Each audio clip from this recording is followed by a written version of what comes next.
आंगिकं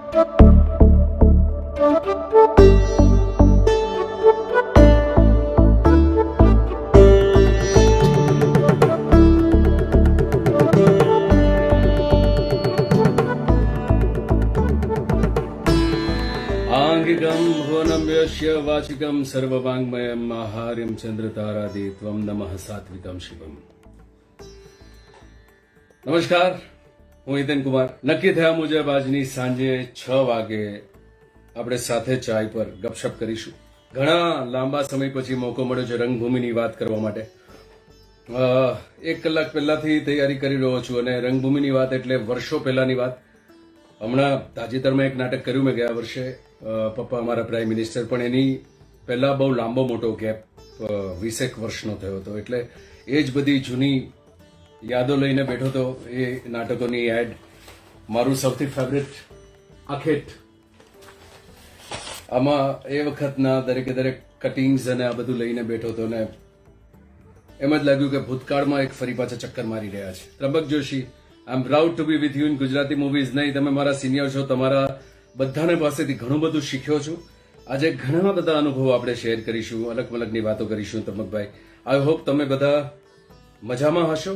રંગભૂમિના મિત્રોની વચ્ચે આવ્યો છું તો સૌથી પહેલા આપણે આ છેલ્લા 1.5 વર્ષમાં જેટલા બધા મિત્રોને ખોયા છે, દરેકે દરેક મિત્રોને હૃદયથી શ્રદ્ધાંજલિ આપું છું, કારણ કે એક પછી એક મિત્રોના સમાચાર જે મળ્યા છે આ કોરોના સમયમાં આપણે જેમને ખોયા છે એમની જગા તો કોઈ ક્યારેય નહીં ભરી શકે, પણ આજે પણ ફોનની લિસ્ટમાંથી એ નામો બાકાત કરવા નથી ગમી રહ્યા, એટલે એમને એમ જ રાખ્યા છે। રંગભૂમિના એ રંગકર્મીઓ છેલ્લા 1.5 વર્ષથી જે ભોગવી રહ્યા છે, કારણ કે જે રીતે એવન્યુઝ બંધ થયા છે, થિયેટરોમાં શો નથી થઈ રહ્યા, નાટકોની દુનિયામાં જ રચ્યા પચ્યા રહેનારા દરેકે દરેક વ્યક્તિઓને ખૂબ તકલીફ પડી રહી છે, પણ આ સમય પણ નીકળી જશે એ જ આશાની ઉપર આપણે બધા ચાલવું રહ્યું। ધર્મેશ વ્યાસ, હાય ભુરિયા, કેમ છે? આજે થિયેટરના મિત્રોને આ રીતે જોવાનો કે આ રીતે એ લોકોને સંદેશા વાંચવાનું ખરેખર ખૂબ ગમી રહ્યું છે। થિયેટર, આજનો જે મને સબ્જેક્ટ આપવામાં આવ્યો છે એ છે actors justification to the characters, કે પાત્રને ન્યાય કેવી રીતે આપી શકાય, કલાકારને મળેલા પાત્રને સશક્ત રીતે સાહજિક બનાવવા માટે એક્ટરે શું શું કરવું જોઈએ, પાત્રને આપણે કોઈ પણ પાત્ર જ્યારે તમને સોંપવામાં આવે ત્યારે એ પાત્ર માટે તૈયારી શું હોવી જોઈએ, આના વિશેની આપણે વચ્ચે વચ્ચે વાતો કરીશું। કારણ કે આ જે સબ્જેક્ટ છે કે અભિનયની કોઈ પણ વસ્તુ એ ખૂબ જ સબ્જેક્ટિવ છે। દરેક એક્ટર કે ડિરેક્ટર કે રાઇટર જે રંગભૂમિ સાથે સંકળાયેલો હોય કે કોઈ પણ કળાના ક્ષેત્ર સાથે સંકળાયેલો હોય, એ લોકોના દરેકના પોતપોતાના જુદા જુદા પોઈન્ટ ઓફ વ્યૂઝ હોય છે। આજે આપણે મારા પોઈન્ટ ઓફ વ્યૂની વાત કરીશું, કારણ કે મારી શરૂઆત ગુજરાતી રંગભૂમિના કારણે જ હિતેન મહેતામાંથી આજે હિતેન કુમાર બનીને તમારી સમક્ષ આવ્યો છું। ઈશ્વર ખૂબ મહેરબાન રહ્યા છે છેલ્લા 25 વર્ષથી, કે જે જર્નીની શરૂઆત મારી 1983માં થઈ હતી। મારી શરૂઆતની વાત કરું તો આઈ એમ નોટ ટ્રેન્ડ વન, કે બરોડાની MS યુનિવર્સિટી ધર્મેશ કે એના જેવા બીજા મિત્રોની જેમ ભણી ગણીને નથી આવ્યો થિયેટર, કે નથી NSD, કે નથી કોઈ એવું સાહિત્ય ક્યારે વાંચ્યું, અને એક ખૂબ જ નાનકડા પરિવારમાંથી જોગેશ્વરી ઈસ્ટમાં રહેતા 10x10ની ચોલમાંથી એક માણસ નીકળે, જોગેશ્વરી વેસ્ટમાં રહેવા આવે 1978માં, અને 5 વર્ષ પછી એને ક્યાંક રિયલાઇઝ થાય કે મારે લોકોની જેમ આગળ નથી બનવું, ભીડનો હિસ્સો નથી બનવું, કંઈક જુદું કરું છું, પણ એ શું કરવું છે એની સમજણ નહોતી। મારા જેવા ઘણા બધા એક્ટરો હશે, કે આવનારા જનરેશનમાં પણ ઘણા બધા એવા વ્યક્તિઓ હશે કે જે લોકોને એ જાણવું હોય કે એક્ટર બનવા માટે શું કરવું।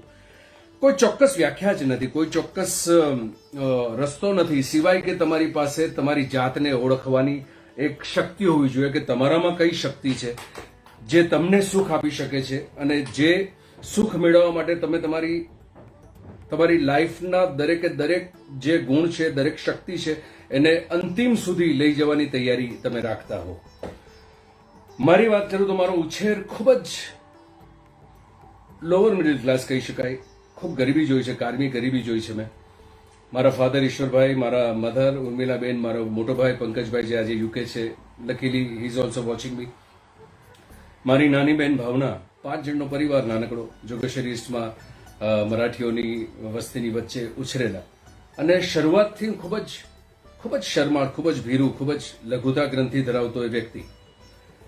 લઘુતા ગ્રંથિની વાત એટલા માટે ઉલ્લેખ કરી રહ્યો છું કે રંગમંચ તમને તમારી પર્સનાલિટી ડેવલપ કરવામાં કઈ રીતે ફરક પાડી શકે એનું જીવતું જાગતું ઉદાહરણ કદાચ હું છું. 30-35 વર્ષ પહેલાનો ખૂબ જ ગભરું બાળક છેલ્લા 25-30 વર્ષમાં એમ કહેવાયું કે ખૂબ જ કોન્ફિડન્ટ માણસ છે. એ ટ્રાન્સફોર્મેશન માત્ર ને માત્ર મારું રંગભૂમિથી થયું છે. એ જ કારણસર રંગભૂમિ રંગ દેવતાની સર્વપ્રથમ એ પ્રાર્થના ને સ્મરીને આપણે આજની ગોષ્ઠી શરૂ કરીએ. મારી શરૂઆત ગુજરાતી નાટકો કે નાટક નામની દુનિયા શું છે એ મને ખબર જ નહોતી મારા 16-17 વર્ષ સુધી. હા, એટલું હતું કે મિડલ ક્લાસ પરિવારની માત્ર એક જ સપનું હોય કે છોકરો કે છોકરી ગ્રેજ્યુએશન કરે અને ત્યાર પછી ગવર્મેન્ટ જોબમાં લાગે. છોકરી હોય તો દીકરીના માટે મૂર્તિઓ શોધતા હોય. અમેરિકા કે ઇંગ્લેન્ડમાં કોઈક સરસ છોકરો કે છોકરી મળી જાય અને લાઈફ સેટલ થઈ જાય. એ પ્રકારની એક માનસિકતાની વચ્ચે જીવતા એક સમાજની વચ્ચેથી હું બહાર નીકળ્યો. અને નથિંગ રોંગ ઇન ધેટ, કારણ કે લોકોને પોતાના સર્વાઈવલના સૌથી મોટા પ્રશ્નો હોય છે. પણ હું અમુક આ મનમાં ચાલતી જુદી વાતો ત્યારે સમજી નહીં શક્યો અને 10મા ધોરણમાં એડ્યુકેશનમાં હું થોડોક કાચો પડ્યો અને હું ફેલ થયો. ઘરમાં નાપાસ થવું, પરીક્ષામાં નાપાસ થવું એટલે મારા ફાધર અને મારા મધરની સામે ઊભા કેવી રીતે રહેવું, એ લોકોની વડ, એ લોકોની અપેક્ષાઓનો ભંગ કર્યો. એ કારણસર હું થોડાક દિવસો વહેલી સવારમાં નીકળી જાઉં ઘરેથી અને બહુ ખૂબ જ મોડેથી ઘરે હું પાછો આવું જ્યારે લોકો થાકી પાકીને સૂઈ ગયા હોય ને હું મારા નાનકડી ચાદર ઓઢીને I just try to go to sleep. આવા એક તબક્કા દરમિયાન આખો દિવસ હું મુંબઈની લોકલ ટ્રેન્સમાં ફર્યા કરતો, બોરીવલીથી ચર્ચગેટ, ચર્ચગેટથી બોરીવલી. આવા એક સાંજે ખાર સ્ટેશન પર ક્યાંક ચા પાણી, નાસ્તો, વડાપાઉં જે ખિસ્સામાં ₹1.5-2 હોય એમાંથી નાસ્તો કરી લેતો 6-6:30 વાગે. અને એ તબક્કા દરમિયાન ખાર સ્ટેશન પર હું ઉતર્યો અને ત્યાં 10-12 માણસોના ટોળાની વચ્ચે હું મારો નાસ્તો, ચા પાણી અને મારું વડાપાઉં ખાઈ રહ્યો હતો. અને એ લોકોને કંઈક મેં જુદી જ વાતો કરતા સાંભળ્યા. બીજા દિવસે ફરી પાછું એ ટોળું, એ વ્યક્તિઓ ભેગા થયા. ફરી એ લોકોની વાતો સાંભળવાની મને મજા પડી. મને ખબર પડવા માંડી કે આ લોકો કંઈક જુદી વાત કરી રહ્યા છે, કંઈક નાટકની વાત કરી રહ્યા છે. અને નાટકનો ત્યાં સુધીનો પરિચય માત્ર એટલો જ કે મુંબઈ સમાચાર કે જન્મભૂમિ પ્રવાસી આપણા ઘરે આવે સન્ડે, અને ચિત્રલેખા નામનું મેગેઝિન મારા ફાધર ઓલવેઝ મંગાવતા. તો એમાં ક્યાંક ગુજરાતી નાટકોની વાત આવે કે એડ પરેશ રાવલ, આઈએનટીના નાટકો, અરવિંદ જોશી અને આઈએનટીના નાટકોની એડ જોવાની શક્તિ નહોતી, કારણ કે એ પૈસા ખર્ચીને ટિકિટ જોવાનું અમારી પાસે એ વખતે સુખ નહોતું. પણ આ જે ખાર સ્ટેશનના હિન્દી ભાષીઓ જે કંઈક વાત કરી રહ્યા હતા એ મને બહુ ગમવા માંડી સડનલી કે નહીં આ છે. અને ત્રીજા દિવસે હું જાણી જોઈને એ જ સમયે ગયો, વહેલો જઈને ત્યાં બેઠો અને એમાંના 2 વ્યક્તિઓ, વિજયભાઈ નામ હતું, વિજય મહેતા, એમની સાથે ચર્ચા કરતા ખબર પડી કે એ લોકો હિન્દી નાટકો કરી રહ્યા છે. ખાર સ્ટેશનની બહાર સેન્ટ જોસેફ નામની સ્કૂલ છે જ્યાં એ લોકો સાંજે રિહર્સલ માટે ભેગા થાય. અને મેં એ લોકોને ધીમે ધીમે જોઈન કર્યા બેક સ્ટેજથી. હિન્દી નાટકો એટલે દેશભરમાંથી આવેલા એક્ટર્સ મુંબઈમાં ફિલ્મમાં કામ કરવા માટે આવે, સ્ટ્રગલ કરતા હોય. એ દરમિયાન એ લોકોની અંદરના આત્માને સંતુષ્ટ રાખવા કે કોઈક પ્રોડ્યુસર્સને એ લોકોનું પરફોર્મન્સ બતાવવા માટે એ લોકો કોઈક નાટક કરે, જે 2-4 મહિને એકાદ શો થાય. એવા નાટકોથી મારી શરૂઆત થઈ બેક સ્ટેજથી. પણ એ 1.5-2.5 મહિનાના રિહર્સલ્સ દરમિયાન ક્યાંક અંદરથી એક ઘંટડી વાગી કે નહીં આ છે જે મારે કરવું છે. ત્યારે એક્ટર બનવાની તો કોઈ હિંમત જ નહોતી કે હું એક્ટર થઈ શકું, કારણ કે મેં તમને પહેલા કહ્યું કે મારી પર્સનાલિટીમાં મારા પોતાની જાત માટેનો આત્મવિશ્વાસ જ નહોતો. પણ એ નાટકના શો દરમિયાન ક્યાંક મને અંદરથી એમ થવા માંડ્યું કે યાર હું ના કરી શકું, આ લોકો કરી શકે છે તો હું ના કરી શકું. અને રોજ રાતે રિહર્સલ પરથી આવતી વખતે ટ્રેનમાં એ લોકો જે લાઇન્સ કંઠસ્થ કરતા હોય, એ લોકો જે રિહર્સલ કરે એ મગપ કરવાના પ્રયત્ન કરું. અને શોના દિવસે એવું થયું કે એમાંના એક એક્ટરથી પહોંચી ના શકાયું અને નાનકડો રોલ મારા ભાગે કરવાનો આવ્યો. એ 2.5-3 મિનિટનો રોલ જેણે મને કોન્ફિડન્સ આપ્યો કે હું નાટકોમાં કામ કરવા માટે સર્જાયો છું કે એક્ટર બનવા માટે સર્જાયો છું. એક્ટર તરીકેની જર્ની મારી એ હિન્દી નાટક એનું નામ પણ યાદ કરીને હું આજે તમારી સામે કહીશ કે મારું પહેલું નાટક કયું હતું. એ વિકલ્પ નામનું નાટક હતું. ત્યાર પછી એસએસસી પાસ આઉટ કરી અને ઇન્ટર કોલેજિયેટ શું હોય એની મને સૌથી પહેલી ઓળખાણ થઈ.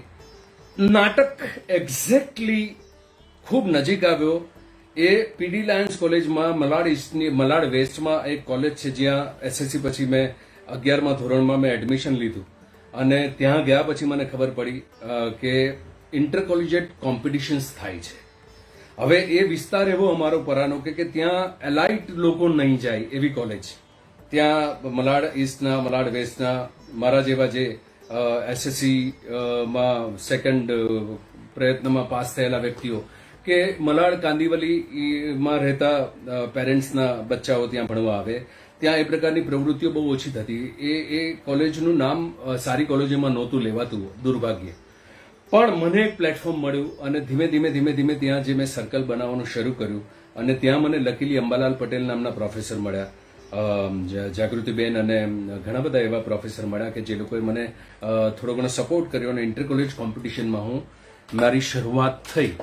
શરૂઆતમાં તો દુનિયા જ નહોતી જોઈ, એટલે ભારતીય વિદ્યા ભવન કે તેજપાલ ઓડિટોરિયમની અંદર જે કક્ષાના ઇન્ટર કોલેજ નાટકો થાય એ પહેલા 2 વર્ષમાં તો જોઈને જ તમે માત્ર અચંબિત થઈ જાવ કે આ પ્રકારનું પણ થઈ શકે, આ પ્રકારનું પણ થઈ શકે.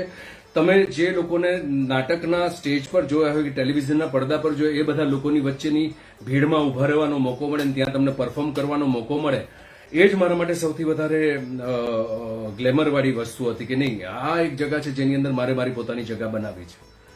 લકીલી ભારતીય વિદ્યા ભવન પર ભાવસાહેબ નામની વ્યક્તિ હતા, ગિરીશ દેસાઈ, જેના કારણે મારા જેવા જનરેશન, મારી જનરેશનના અસંખ્ય લોકોને બહુ ઉમદા પ્લેટફોર્મ અને ગાઈડન્સ એમણે આપ્યું છે. ધીરે ધીરે 1 વર્ષ 2 વર્ષ દરમિયાનમાં ઇન્ટર કોલેજ કોમ્પિટિશન જે પણ આવે, મરાઠી, હિન્દી, ઇંગ્લિશ, ગુજરાતી, એ દરેક કોમ્પિટિશનમાં ભાગ લેવાનું શરૂ કર્યું અને ધીમે ધીમે નાટકોથી પરિચિત લોકોના સંપર્કમાં આવવાનું થયું અને એક સરસ મજાનું સર્કલ ડેવલપ થયું. મારી સાથે હરીશ રાઠોડ નામનો મારો મિત્ર જે આજે યુકેમાં સેટલ છે, કમલેશ મોતા પણ તે વખતે અમારી સાથે ઇન્ટર કોલેજ કોમ્પિટિશન દરમિયાનમાં વારંવાર મળવાનું થતું, રાજુ જોશી, પ્રકાશ કાપડિયા, તુષાર જોશી, આ બધાને જોતા ધીમે ધીમે એ 5 થી 6 વર્ષનો ગાળો મેં ઇન્ટર કોલેજિયેટ કોમ્પિટિશનમાં જે યુઝ કર્યો કે જે બને એ દરેક કોમ્પિટિશનમાં પાર્ટ લો અને ધીરે ધીરે સારા ડિરેક્ટરોને જીદ કરીને મનાવી પટાવીને અમારી કોલેજમાંથી ડિરેક્ટ કરવા માટે લઈ આવે છે. તમારા મનોજ જોશી જે ખૂબ જ જાણીતા એક્ટર છે આજે, એ પણ મારી કોલેજમાં આવીને અમને ડિરેક્ટ કરી ગયા હતા. ફેન્સિંગ અને ચપરી નામનું એક એબ્સર્ડ નાટક હતું. ત્યાંથી લઈને જતીન કાણકિયા, સતીશભાઈ પણ ડિરેક્ટ કરી ગયા, જેમણે રાજુ જોશીની સાથે સતીશ વ્યાસ જન્મોત્સવ નામનું એક નાટક હતું. રાજુ જોશી, અંશુમાન રૂપારેલ, મહેન્દ્ર જોશી, એનએમ કોલેજના નાટકો, આ બધું અમારા માટે બહુ ઊંચા લેવલની વાતો હતી, કારણ કે એ પ્રકારના ટ્રેનર, એ પ્રકારના નોલેજ ધરાવતા ડિરેક્ટર્સ મારી કોલેજમાં નહોતા આવી શકતા. પણ ખૂબ જ જીદ કરીને ધીમે એ લોકોની વચ્ચે રહીને એ લોકોમાંથી જેટલું પણ જોઈને શીખી શકો અને જેટલું સારું પરફોર્મ કરવાનો પ્રયત્ન કરીશું એમ કરતા 2-3 વર્ષે મારી દાલમિયા કોલેજનું નામ ઇન્ટર કોલેજ કોમ્પિટિશનમાં થવા માંડ્યું અને ક્યાંક એક નાનકડી મારી ઓળખ ઊભી થઈ. કાંતિભાઈના સંપર્કમાં આવવાનું થયું, કાંતિ મળ્યા અને ગુજરાતી નાટકોના ધુરંધરોની વચ્ચે આવન જાવન થવાની શરૂ થઈ. એ લોકોની સાથે ઉઠતા બેસતા થયા. એ લોકોમાંથી એકલવ્યની જેમ શીખતો રહ્યો, કારણ કે એ વખતે ભાષા ગુજરાતી, મરાઠી અને હિન્દી આવડે, ઇંગ્લિશ વર્નાક્યુલર લેંગ્વેજનો છોકરો અને ઉચ્ચભ્રુ કહી શકાય એટલે એનએમ કોલેજ, મીઠીબાઈ કોલેજ, આ બધી જગ્યાએથી આવતા સ્ટુડન્ટ્સની વચ્ચે અને અમારા જેવા સ્ટુડન્ટ્સની વચ્ચે બહુ મોટો ફરક ભાષા. તો એ લોકોની સાથે બેસીને એ લોકો કઈ રીતે બોલે છે, એ લોકો કઈ રીતે ઉચ્ચારણ કરે છે, એ બધું સતત દિવસ આખાની પ્રવૃત્તિ માત્ર એટલી જ કે જેટલો સમય મળે એની સાથે મારી નોકરીઓ ચાલતી, કારણ કે ઘરની પરિસ્થિતિ ખૂબ જ વિચિત્ર હતી. મારા ફાધરને પેરાલિટિક એટેક થયો હતો. મારા brother was also struggling that time. મારી નાની બહેન ભણી રહી હતી અને મારી કોલેજની સાથે ઘર ચલાવવામાં પણ ક્યાંક સહયોગ આપવો એક જવાબદારીની ભાવના મારામાં હતી. એટલે ઘણી બધી નોકરીઓ કરી, ઓડ જોબ્સ કર્યા, રિક્ષાઓ ચલાવી. મારા ભાઈના નામે રિક્ષા લઈને જે રિક્ષાથી અમારી આજીવિકા ચાલતી એ નાઇટમાં ચલાવવાના પ્રયત્ન કર્યા, એ શરૂ કર્યું. ટોપીવાલા થિયેટરની બહાર 14 શર્ટ્સ વેચતો, ઢગલા કરીને 14 રૂપિયા 14 રૂપિયા. આ બે ત્રણ કલાક જુદા જુદા જોબ્સ, એટલે ટ્રેનની અંદર, મુંબઈની લોકલ ટ્રેનની અંદર બોલ પેન્સ પણ વેચી છે અને લિયો ટોયઝ નામના રમકડા આવતા હતા એની સેલ્સમેનશીપ પણ કરી છે શોપિંગ સેન્ટરની બહાર ટેબલ લગાડીને. આ બધું પણ સાથે ચાલે, પણ સાંજે 6-6:30 નો સમય થાય એટલે રિહર્સલ્સ અથવા તો નાટકોની વ્યક્તિઓ જ્યાં હોય ત્યાં પહોંચવાના પ્રયત્ન કરવાની ઝંખના હંમેશા રહી છે અને સતત કરતો રહ્યો. અને ધીરે ધીરે મને સારા ડિરેક્ટરો મળતા ગયા, સારા લોકોના સંપર્ક થતા ગયા, ધીમે ધીમે ભાષાની ઉપર કાબુ આવતો ગયો અને કોલેજના છેલ્લા 2 વર્ષ દરમિયાન ખૂબ અદ્ભુત નાટકો કર્યા. અને જે સપનું હતું મારું, મહેન્દ્ર જોશી જેવા, રાજુ જોશી જેવા ડિરેક્ટરોની સામે બેસ્ટ એક્ટર કે બેસ્ટ પ્લે લઈ જવું, એ સૌથી મોટું ડ્રીમ હતું એ જમાનામાં. અને એ ડ્રીમ મારું પૂરું થયું મારા કોલેજના છેલ્લા વર્ષમાં. છેલ્લું 1 વર્ષ વધારે મળે ઇન્ટરકોલેજ કરવા માટે, એટલે 1 વર્ષ કોલેજમાંથી દાંડી પણ મારી હતી, જેથી 5 વર્ષની જગ્યાએ 6 વર્ષ મને એ પ્રવૃત્તિ કરવા માટે મળે, એ પ્લેટફોર્મ મળે. અને અલ્ટિમેટલી સંજય છેલ, જે આજે ખૂબ જ વિખ્યાત રાઇટર, ડિરેક્ટર, થિયેટરની આટલી મોટી પર્સનાલિટી, સિનેમામાં જેમણે ખૂબ નામ કર્યું છે, એ ડિરેક્ટર તરીકે મારા નસીબમાં છેલ્લા વર્ષે અમે લોકો ભેગા હતા. ત્યારે એમની પણ શરૂઆત હતી અને મારી કોલેજમાંથી ક્રોસવર્ડ પઝલ, ઊભી ચાવી આડી ચાવી નામનું નાટક કર્યું. અને એ નાટકે બેસ્ટ પ્લે, બેસ્ટ એક્ટર, મારી વાઇફ જેની સાથે આજે જીવી રહ્યો છું, આટલા વર્ષોનો અમારો સંગાત છે, Sonal was Maharashtra second best actress. આ પ્રકારના પારિતોષિકો મળ્યા અને એક તબક્કો પૂરો થયો. હવે કોલેજ પતી જશે, કોલેજ પછી નોકરીએ લાગશે ઘર ચલાવવા માટે, કારણ કે લગ્ન કરવાના હતા, પણ સાથે સાથે કમર્શિયલ રંગભૂમિની અંદર કેવી રીતે જવું.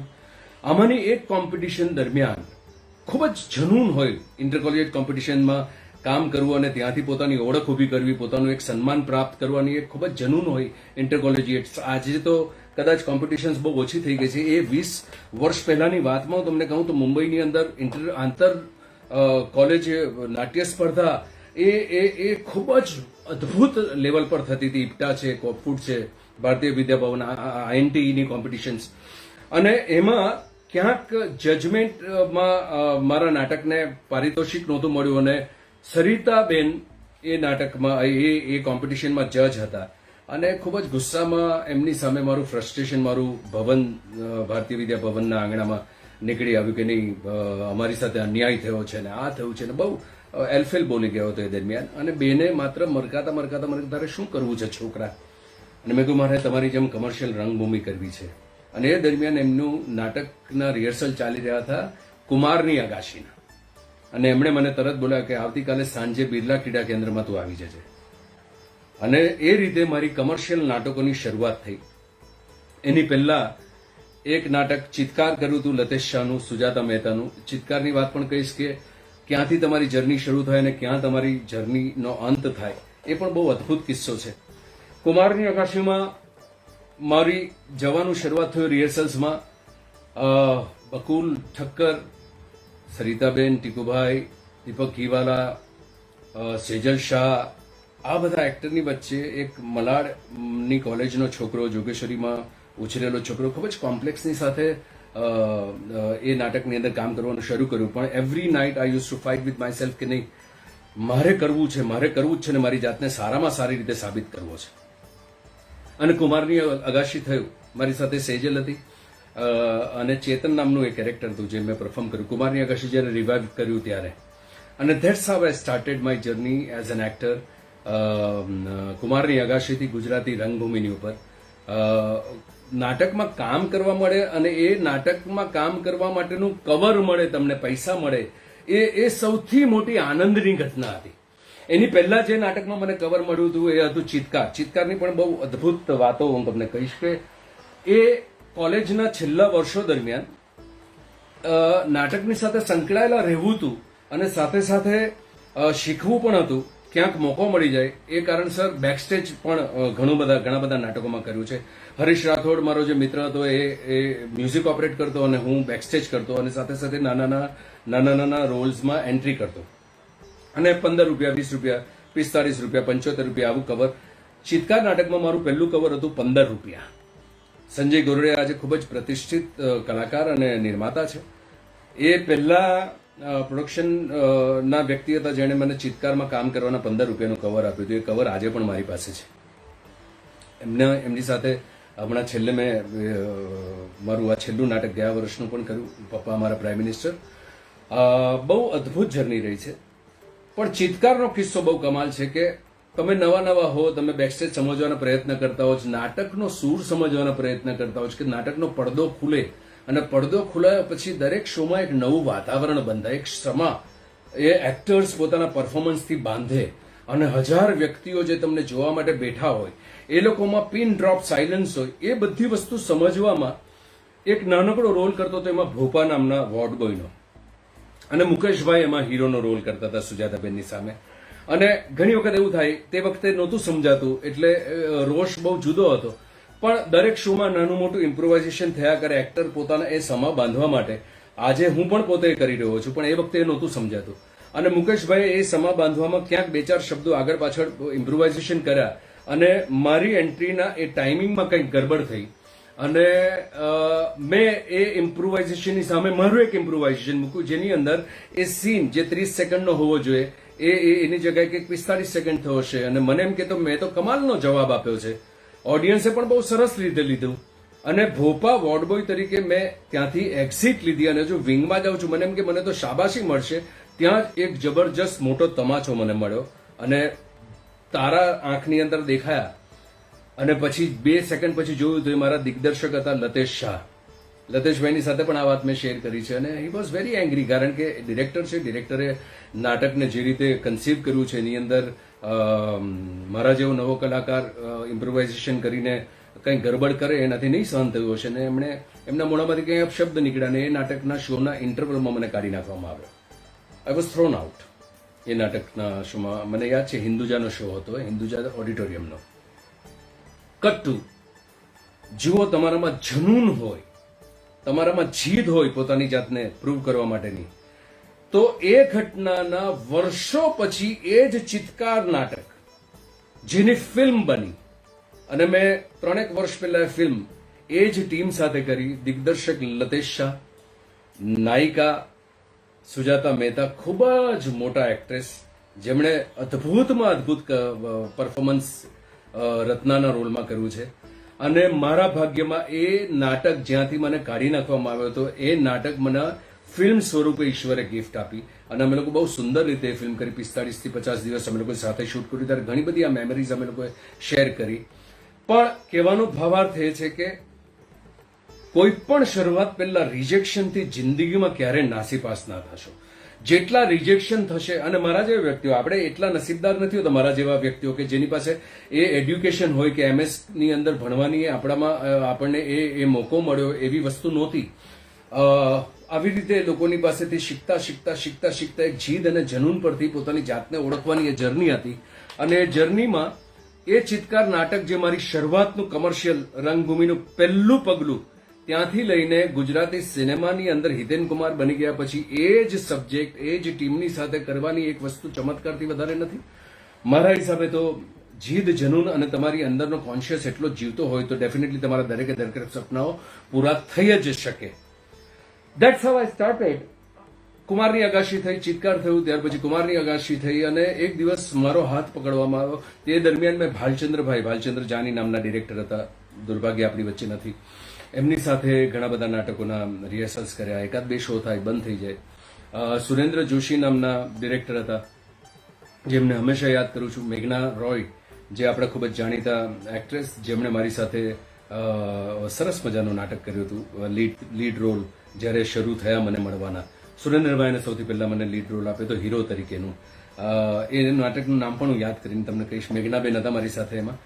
ઇન્દ્રનીલની સાથે આજે પણ મારા ક્યારેક મેસેજની ઉપર આપલે થાય છે, ઓલવેઝ આઈ રિમેમ્બર સુરેન્દ્રભાઈ. ત્યાર પછી યુદ્ધ નામનું એક નાટક મારી જિંદગીમાં આવ્યું, અને એ નાટક મને અપાવ્યું નરહરી જાની. નરહરી જાની ખૂબ જ આપણા ચરિત્ર અભિનેતા, ખૂબ જ જાણીતા, જે ગુજરાતી સિનેમા સાથે પણ સંકળાયેલા હતા. એમને હું અંધેરી સ્ટેશનની ઉપર ક્યાંક ભટકાઈ ગયો આવન જાવન દરમિયાન, અને મેં એમને રિક્વેસ્ટ કરી કે મને નાટકમાં કામ અપાવો ને.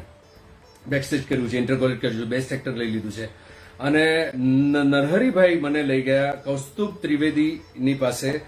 ઉપેન્દ્ર ત્રિવેદી પ્રોડક્શન્સનું એક નાટક થઈ રહ્યું હતું. લતેશભાઈ જ હતા ડિરેક્ટર. દીપક ઘીવાલા એ જમાનામાં એટલું મોટું નામ, અને નાટકનું નામ હતું યુદ્ધ. એ યુદ્ધ નાટકમાં મને રોલ મળ્યો. Thank you very much Narharibhai. તમે જો સાંભળતા હોય તો, અને ન સાંભળતા હોય તો પણ ઈશ્વરની હાજરીમાં હું તમારો આભાર માની રહ્યો છું કે એ મોકો તમે આપ્યો, અને મને એ યુદ્ધ નામના નાટકથી મારી એકંદરે એક સારી શરૂઆત થઈ. ત્યાર પછી ફિરોઝ ભગતે મને ખૂબ સપોર્ટ કર્યો. ફિરોઝ ભગત, ઝંખનાબેનને હું કેવી રીતે ભૂલી શકું. ફિરોઝ ભગતે મારામાં વિશ્વાસ મૂક્યો અને ધીરે ધીરે 5 થી 7 નાટકો મારી સાથે એવા મુશ્કેલ રોલના આપ્યા જેમાં હું ઝંખનાબેનની સામે પરફોર્મ કરતો હોઉં. મારી એજ ગ્રુપ કરતા 30 વર્ષ 35 વર્ષ વધારેના રોલ કરતો હોઉં. એમાંના ઘણા બધા નાટકો મારા એમની સાથે થયા.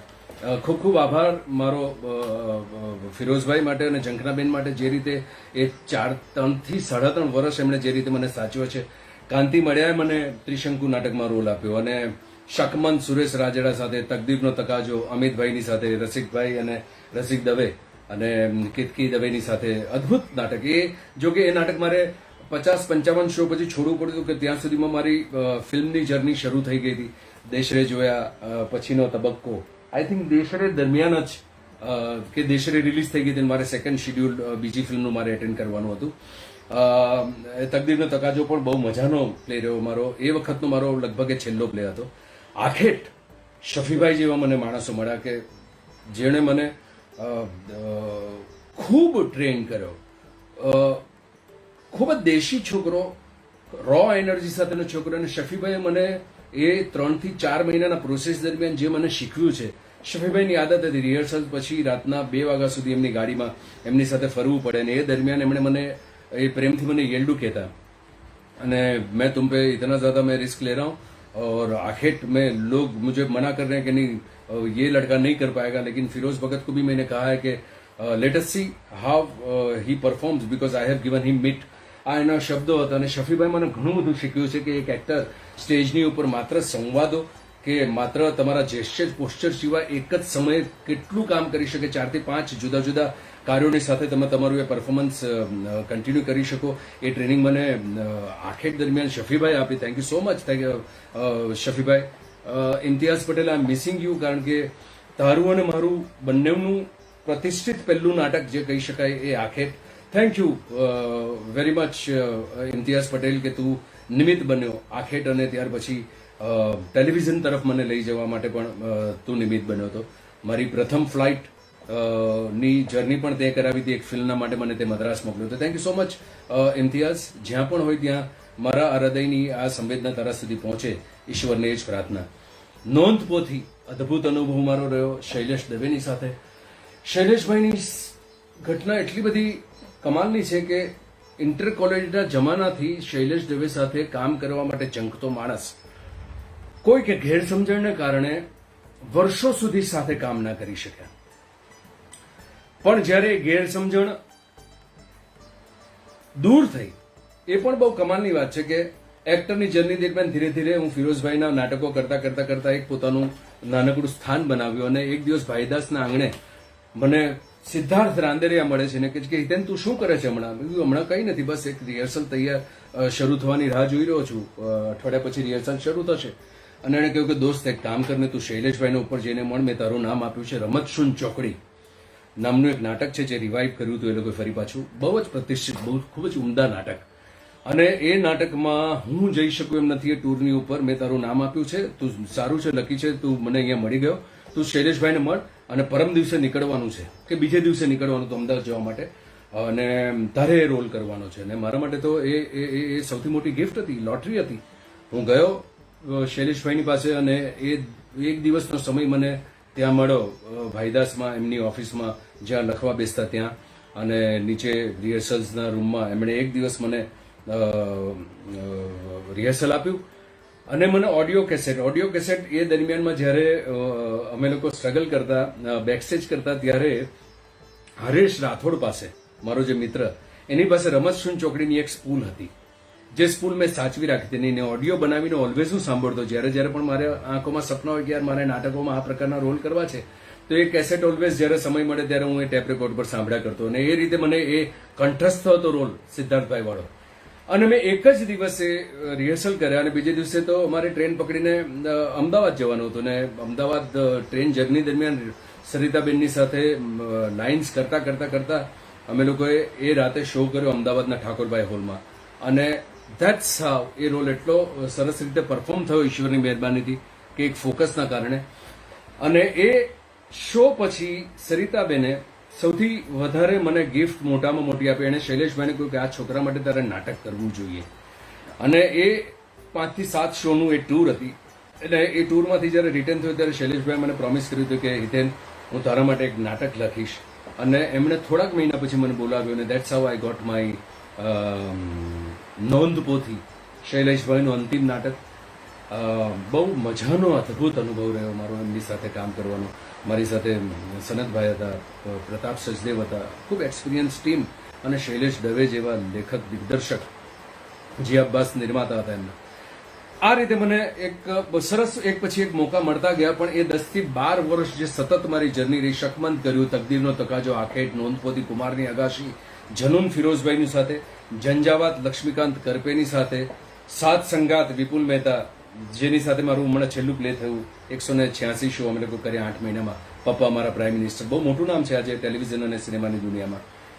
આગમન સુરેન્દ્ર જોશીની સાથે જે મેં કર્યું હતું, મેઘનાબેનને યાદ કર્યું એ તબક્કે. અર્ધ સત્ય એ પણ નાટક બહુ મજાનું અમિતભાઈએ ડિરેક્ટ કર્યું હતું, ઇમ્તિયાઝે લખ્યું હતું. રાજેન્દ્ર બુટાલા, શીલા બુટાલા પણ એમાં પ્રોડક્શનમાં મીન્સ પ્રોડ્યુસ કર્યું હતું એમણે.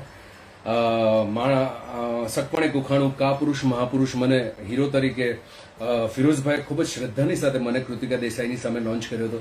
કા પુરુષ મહાપુરુષ પ્રવીણ સોલંકીએ લખેલું એ નાટક. ઘણા બધા નાટકો. એટલે આજે રંગભૂમિની વાત કરતા રંગમંચની વાત કરતા મને ભૂતકાળમાં એ સમયમાં ડોક્યુ કરવાની મને મોકો મળ્યો છે કે જે છેલ્લા 25 વર્ષમાં સમય જ નથી મળ્યો. કે હું આજે જ્યારે ફાઇલ કાઢીને બેઠો ત્યારે મને લાગ્યું કે આટલું બધું કામ થયું છે. પણ એ થયું હતું કારણ કે આપણે જેમ સમય જાય તેમ પાછળની અમુક યાદો એના માટે ખાસ બેસવું પડે. પણ આજે મોકો મળ્યો છે. I M થેન્કિંગ coconut theatre also. ખૂબ ખૂબ આભાર આપનો કે આજે આ મોકો મળ્યો છે મને રંગમંચ વિશેની વાત કરવા માટે. જે વિષય મને આપવામાં આવ્યો છે એની ઉપર આપણે આવીએ કે justification to the character. Actors જ્યારે શરૂ કરે, નવા જ્યારે આપણે શરૂ કરીએ, દીપકભાઈનો પણ મેં ઇન્ટરવ્યુ તમારી સાથેની ગોઠડી મેં સાંભળી કે શરૂઆતના તબક્કામાં માત્ર તમારી પાસે જનૂન હોય. વર્ષ, 2 વર્ષ, 5 વર્ષ તમે જ્યારે તખ્તા પર કામ કરો ત્યાર પછી અંદરના દ્વાર, અંદરની બારીઓ ખુલે તમારી. કારણ કે તમે જેને જોઈને મોટા થયા હોય એમના ઓછાયામાંથી તમે બહાર નીકળવાની જ્યારે શરૂઆત કરો એ તમારી સાચી શરૂઆત એઝ એન એક્ટર. મારા કિસ્સામાં કહું તો શરૂઆતમાં હું મુકેશ રાવલ હોય કે મહાવીર શાહ હોય કે દીપક ઘીવાલા હોય કે અરવિંદ જોશી હોય, એ બધા મારા માટેના રોલ મોડેલ્સ. મરાઠીમાં વિક્રમ ગોખલે હોય કે નાના પાટેકર કે આ તરફ પરેશ રાવલ હોય, એ બધા મારા માટે સૌથી મોટા રોલ મોડેલ્સ. એટલે જ્યારે પણ મોકો મળે ત્યારે ક્યાંક ને ક્યાંક એમની છાંટ તમારામાં જાણે અજાણે આવે. પણ જેમ નાટકો કરતો ગયો તેમ ક્યાંક અંદર એક મેચ્યોરિટી પેદા થતી કે નહીં મારે એમના જેવું નહીં, મારે મારું પોતાનું કરવું છે. અને ધીરે ધીરે દિગ્દર્શકોએ, specially I will thank Firoz Bhagat કે જેમણે, જંખરાબેન, જેમણે મારામાં ખૂબ શ્રદ્ધા મૂકી અને મને પલોટ્યો. એમણે મને ટ્રેન કર્યો કે નહીં દીકરા, આમ નહીં, આમ કર, આમ નહીં, આમ કર. એમ કરતા એક મેચ્યોરિટી મનમાં આવી, લોકોને કામ કરતા જોઈને કે નહીં આ કેરેક્ટરને આપણે જુદી રીતે ભજવીએ તો શું. રાઇટરને પૂછતો થયો હું. બહુ મજાનો કિસ્સો છે કે કેરેક્ટરાઇઝેશનના વિશે ખૂબ જ હું ગંભીર થયો. એ તબક્કો આવ્યો શફીભાઈ સાથે કામ કરતા. એક તરફ મારા આખેટના રિહર્સલ્સ ચાલે, શો ઓપન થયા અને એ દરમિયાન શફીભાઈને હિન્દી ફિલ્મ મળી હમદોનોમાં હું શફીભાઈને એસિસ્ટ કરતો એમના ફ્લોરની ઉપર, જે નાનું મોટું કામ હોય બેક ઓફિસમાં પણ અને ફ્લોર પર પણ તૈયારીમાં શૂટિંગની. તો એક દિવસ એમણે મને એક સ્ક્રિપ્ટ આપવા માટે નાના પાટેકરના ઘરે મોકલ્યા.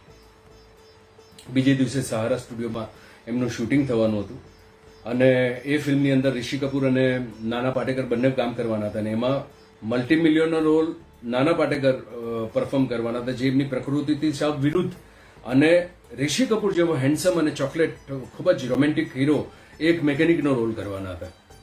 That was the hook point of the film એ પ્રોજેક્ટનું. અને હું 11 વાગે એ સ્ક્રિપ્ટ લઈને નાનાના ઘરે ગયો તો નાના બીજા રૂમની અંદર બેઠા છે અને મને એમના સર્વન્ટે આવીને કહ્યું કે આપ થોડી દેર બેઠો. 2 કલાક બેઠો. 2 કલાક દરમિયાન પણ નાના બહાર ના આવે એટલે મેં એ રૂમમાં ડોક્યું કર્યું તો નાના પાટેકર આદમકદના આઈનામાં 3-piece સૂટ પહેરીને કશું બડબડ કરીને પોતાની જાતની સાથે કંઈક વાત કરી રહ્યા છે અને સડનલી એમનું ધ્યાન મારી પર પડ્યું. બસ રે તીકડે એટલે બહાર જઈને બેસ. અને હું બહાર બેઠો અને જ્યારે આવ્યા ત્યારે બેઠા શફીભાઈને સ્ક્રિપ્ટ ભેજીએ અને મેં હિંમત કરીને પૂછ્યું કે નાના સર आप ये क्या कर रहे थे? कि मैं अपने आप को तैयार कर रहा था.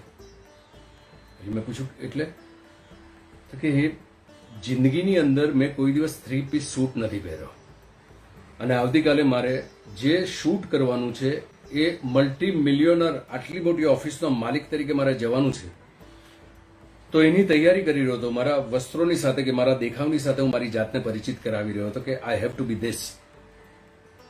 અને બીજે દિવસે જ્યારે હું શૂટ પર પહોંચ્યો અને નાના પાટેકર જ્યારે એ ફ્લોરની ઉપર એન્ટર થયા ત્યારે સમગ્ર ઇન્ડસ્ટ્રી પ્રેસથી લઈને અમારા જેવા ટેકનિશિયન્સો આસિસ્ટન્ટ્સો બધા માત્ર જોતા રહી ગયો એ માણસ જે કોન્ફિડન્સથી એન્ટર થયા સાવ સામાન્ય દેખાવનો માણસ પણ જે રુતબાની સાથે એન્ટર થયા અને એમની સાથેની વાતચીત જેમ જેમ સંબંધ આગળ વધતો ગયો એ તબક્કા દરમિયાન એક દિવસ મેં એમને પૂછ્યું કે નાના એક સવાલ પૂછ્યું. બોલો બોલ.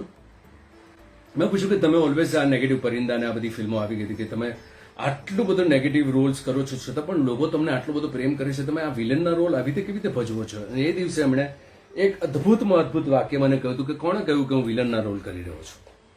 હું ટોલ્ડ યુ? કોણે સાંગીતलं? મારી દ્રષ્ટિએ હું હીરોનો જ રોલ કરી રહ્યો છું.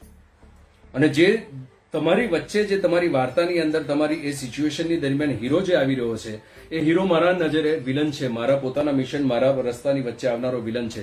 એ પોઈન્ટ ઓફ વ્યૂથી હું જ્યારે પરફોર્મ કરું છું ત્યારે મારો રોલ નેગેટિવ નથી રહેતો અને એ કન્વિક્શન આવે છે. આ વાત ત્યારે વાતચીતમાં થયેલી વાત મને એક તબક્કે ખૂબ જ મોટી કામ લાગી જેની વાત આપણે આગળ કરીશું.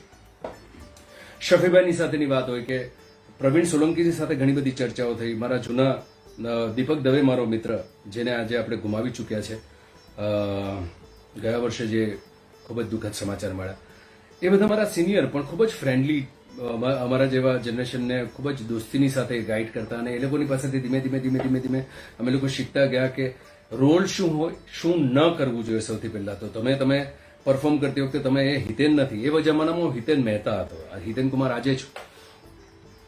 પણ એ શીખવાના તબક્કામાં દરેક વ્યક્તિ પાસેથી કંઈક ને કંઈક શીખ્યો છું કે એ જે રોલ તમને આપવામાં આવે છે એ શું નહીં કરશે. સૌથી પહેલા એનું બાળપણ કયું હશે કે એ આજના સંજોગોમાં એ કોઈકની સાથે જે બોલી રહ્યો છે એ કયા તબક્કાના વિચારસરણીથી બોલી રહ્યો છે. આ બધું ધીમે ધીમે શીખતો ગયો, લોકોને જોઈને શીખતો ગયો. એ બધા એક્સપેરિમેન્ટ મારી જાત પર કરતો ગયો અને સ્લોલી એક પછી એક મારા રોલ જુદા થવાના શરૂ થયા. જે છેલ્લા મારા 10-12 નાટકો હતા જેની અંદર એક હિતેન મહેતા એક થોડુંક જાણીતું નામ થયું. એનું કારણ એ હતું કે શરૂઆતમાં આપણે રમવા તો આવી ગયા, આપણે એ ઇનિંગમાં જેવી રીતે ક્રિકેટર રમવા જાય અને શરૂઆતમાં મોકો મળે ત્યારે તમે જેમ બેટ ફરે તેમ તમે પ્લે કરવાના પ્રયત્ન કરતા, રમવાના પ્રયત્ન કરતા, ધીમે ધીમે ધીમે ટેકનિક સમજતા જાઓ અને એમ ધીમે ધીમે ધીમે હું મારી ટેકનિક શીખતો ગયો. અને 14 વર્ષ મેં સતત રંગભૂમિની સાથે કાઢ્યા. એ દરમિયાનમાં લગ્ન થયા, ઘર ચલાવવા માટે LICની જોબ લીધી. જે શરત હતી મારા સસરા, મારા પપ્પા સોનલના ફાધર, કે નાટકમાં કામ કરનાર વ્યક્તિને જેની પાસે આવકની કોઈ શ્યોરિટી ન હોય ત્યાં દીકરી કેવી રીતે આપી શકાય. એટલે એમની પણ એક ઈચ્છા હતી કે મને જો ગવર્મેન્ટ જોબ મળે તો આ સંબંધ શક્ય બને. એ અમારી સિક્યોરિટી માટે જ કહેતા હતા કે અમારા ભવિષ્ય માટે જ કહેતા હતા. અને ગ્રેજ્યુએશન પછી મેં જોબ લીધી, 10-11 વર્ષ મેં એ જોબ કરી LICમાં ડેવલપમેન્ટ ઓફિસર તરીકે, અને સાથે સાથે નોકરીની સાથે સાથે જેમ બને એટલા વધારે નાટકો એક્સપ્લોર કરતો ગયો, જોવાના, કરવાના. અને આમ કરતા કરતા એક તબક્કે સરસ મજાની નામની સાથે એક ઓળખ ઊભી થઈ. હીરોઝના રોલ મળવા માંડ્યા, ડિફિકલ્ટ રોલ મળવા માંડ્યા. ટેલિવિઝન તરફ ધીમે ધીમે ધીમે ધીમે જવાની શરૂઆત થઈ. ઇમ્તિયાઝ પટેલ મને લઈ ગયા હતા બાલાજીની ઓફિસમાં અને માનો યા માનો હમ પાંચ, આ બધી સિરિયલોમાં એપિસોડિક રોલ કરતા. ગુજરાતી સિરિયલોમાં ઘણા બધા રોલ્સ કર્યા. અને ક્યાંક સપનું હતું મારું કે હિન્દી સિનેમા પણ મારે કરવું છે, કારણ કે અમારા માટે રોલ મોડલ તો નાના પાટેકર અને પરેશ રાવલ સૌથી મોટું ફિગર, જેણે ગુજરાતી રંગભૂમિ પરથી દેશ આખામાં, દુનિયા આખામાં પોતાનું નામ બનાવ્યું હતું. તો દરેક એના પછીના જનરેશનને માત્ર એ ફિલ્મના માટેનું પણ હોય કે બસ અમારે પણ આમની જેમ ફેમસ થવું છે. તો એ વખતે હિન્દી સિનેમાને ખૂબ જ સ્ટ્રગલ કરીને, સ્ટ્રગલ દરમિયાન ઘણા બધા પ્રોડક્શન હાઉસમાં, રાઇટિંગ ડિપાર્ટમેન્ટમાં પણ ખૂબ કામ કર્યું. અને 4 થી 5 પ્રોજેક્ટ એવા થયા કે જે એક્ટર તરીકે સિલેક્ટ થઈ ગયો, ફ્લોર પર પહોંચી ગયો. આઈધર ફ્લોર પર પહોંચવાના 2 થી 3 પ્રોજેક્ટ એવા કે 2 દિવસ પહેલા રિપ્લેસ કરી દેવામાં આવે. આવી ઘણી બધી ઘટનાઓ જિંદગીમાં થઈ. આખેડ દરમિયાન એટલો બધો એ પરફોર્મન્સ મારો વખણાયો કે મનસૂર ખાન નામના ડિરેક્ટર જો જીતા વો સિકંદર જેમણે બનાવી હતી, એમના નેક્સ્ટ પ્રોજેક્ટમાં મને કાસ્ટ કરવાની વાત ચાલી. આ બધું થયું, પણ છેલ્લી ઘડીએ કશુંક ફિઝલ આઉટ થયું અને એ વસ્તુ નહીં થઈ શકી.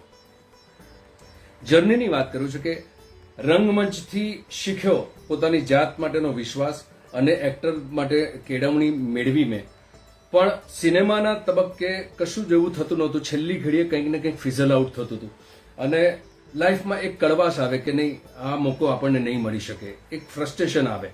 એ તબક્કામાં દરમિયાન મારી જિંદગીની અંદર ગુજરાતી સિનેમા જે મેં એની પહેલા ક્યારેય એક્સપ્લોર નહોતી કરી. હું વાત કરી રહ્યો છું 1996-97 ની આસપાસની. ફિરોઝ ઈરાની જે પણ કોકોનટમાં આપની સાથે વાત કરી ગયા છે, એમની એક સિરિયલ હતી, એ હીરોનો રોલ કરતા હતા કાનૂન નામની, અને હું એમાં એપિસોડિક વિલન તરીકે જ્યાં પણ મોકો મળે ત્યારે હું કરતો, કારણ કે ખેવના જ માત્ર સપનું જ માત્ર વિલન તરીકે, કારણ કે દેખાવ માટેનો કોમ્પ્લેક્સ બહુ મોટો હતો. મારી સાથે ધર્મેશ અને બકુલ ઠક્કર ને આ બધા એટલા બધા દેખાવડા છોકરાઓ, અને એ લોકોની વચ્ચે મને ઓલવેઝ કોમ્પ્લેક્સ રહેતો મારા દેખાવની બાબતમાં. ટેલેન્ટની બાબતમાં ખૂબ જ કોન્ફિડન્ટ હતો, પણ દેખાવની બાબતમાં ઓલવેઝ મને કોમ્પ્લેક્સ. એટલે સપનું તો માત્ર એક જ હતું કે નેગેટિવ રોલ્સ મળી જાય અને આપણી લાઈફ સેટલ થઈ જાય. ની એ કાનૂન નામની સિરિયલ ચેમ્બુરના એસએલ સ્ટુડિયોમાં શૂટિંગ થાય, અને એમાં 2-3 વાર્તાના જે સ્ટોરીઝ એપિસોડ્સ હોય તેની અંદર હું વિલનના રોલ કરું. એવા જ એક શૂટિંગ દરમિયાન ફિરોઝભાઈનું કામ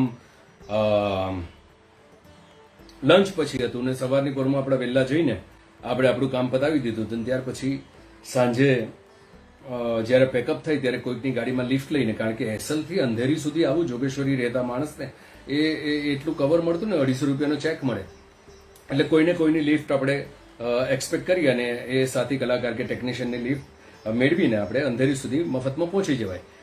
આવા એક તબક્કા દરમિયાન મારું કામ પતી ગયું અને પછી ફિરોઝભાઈનું કામ ચાલુ. હવે ફિરોઝભાઈ કંઈક રશીસ જોયા છે મારા મોનિટરની ઉપર, અને લંચ પછી મને હું કોઈક બીજાનું શૂટિંગ જોવા માટે કે શૂટિંગ કેવી રીતે થાય, એ દુનિયા શું છે એ જોવા માટે હું બાજુમાં કોઈક હિન્દીની C ગ્રેડની ફિલ્મો ચાલતી હતી, તો જોગિંદર ને આ બધા ત્યારે એક્ટરો કામ કરતા આવી ફિલ્મોમાં.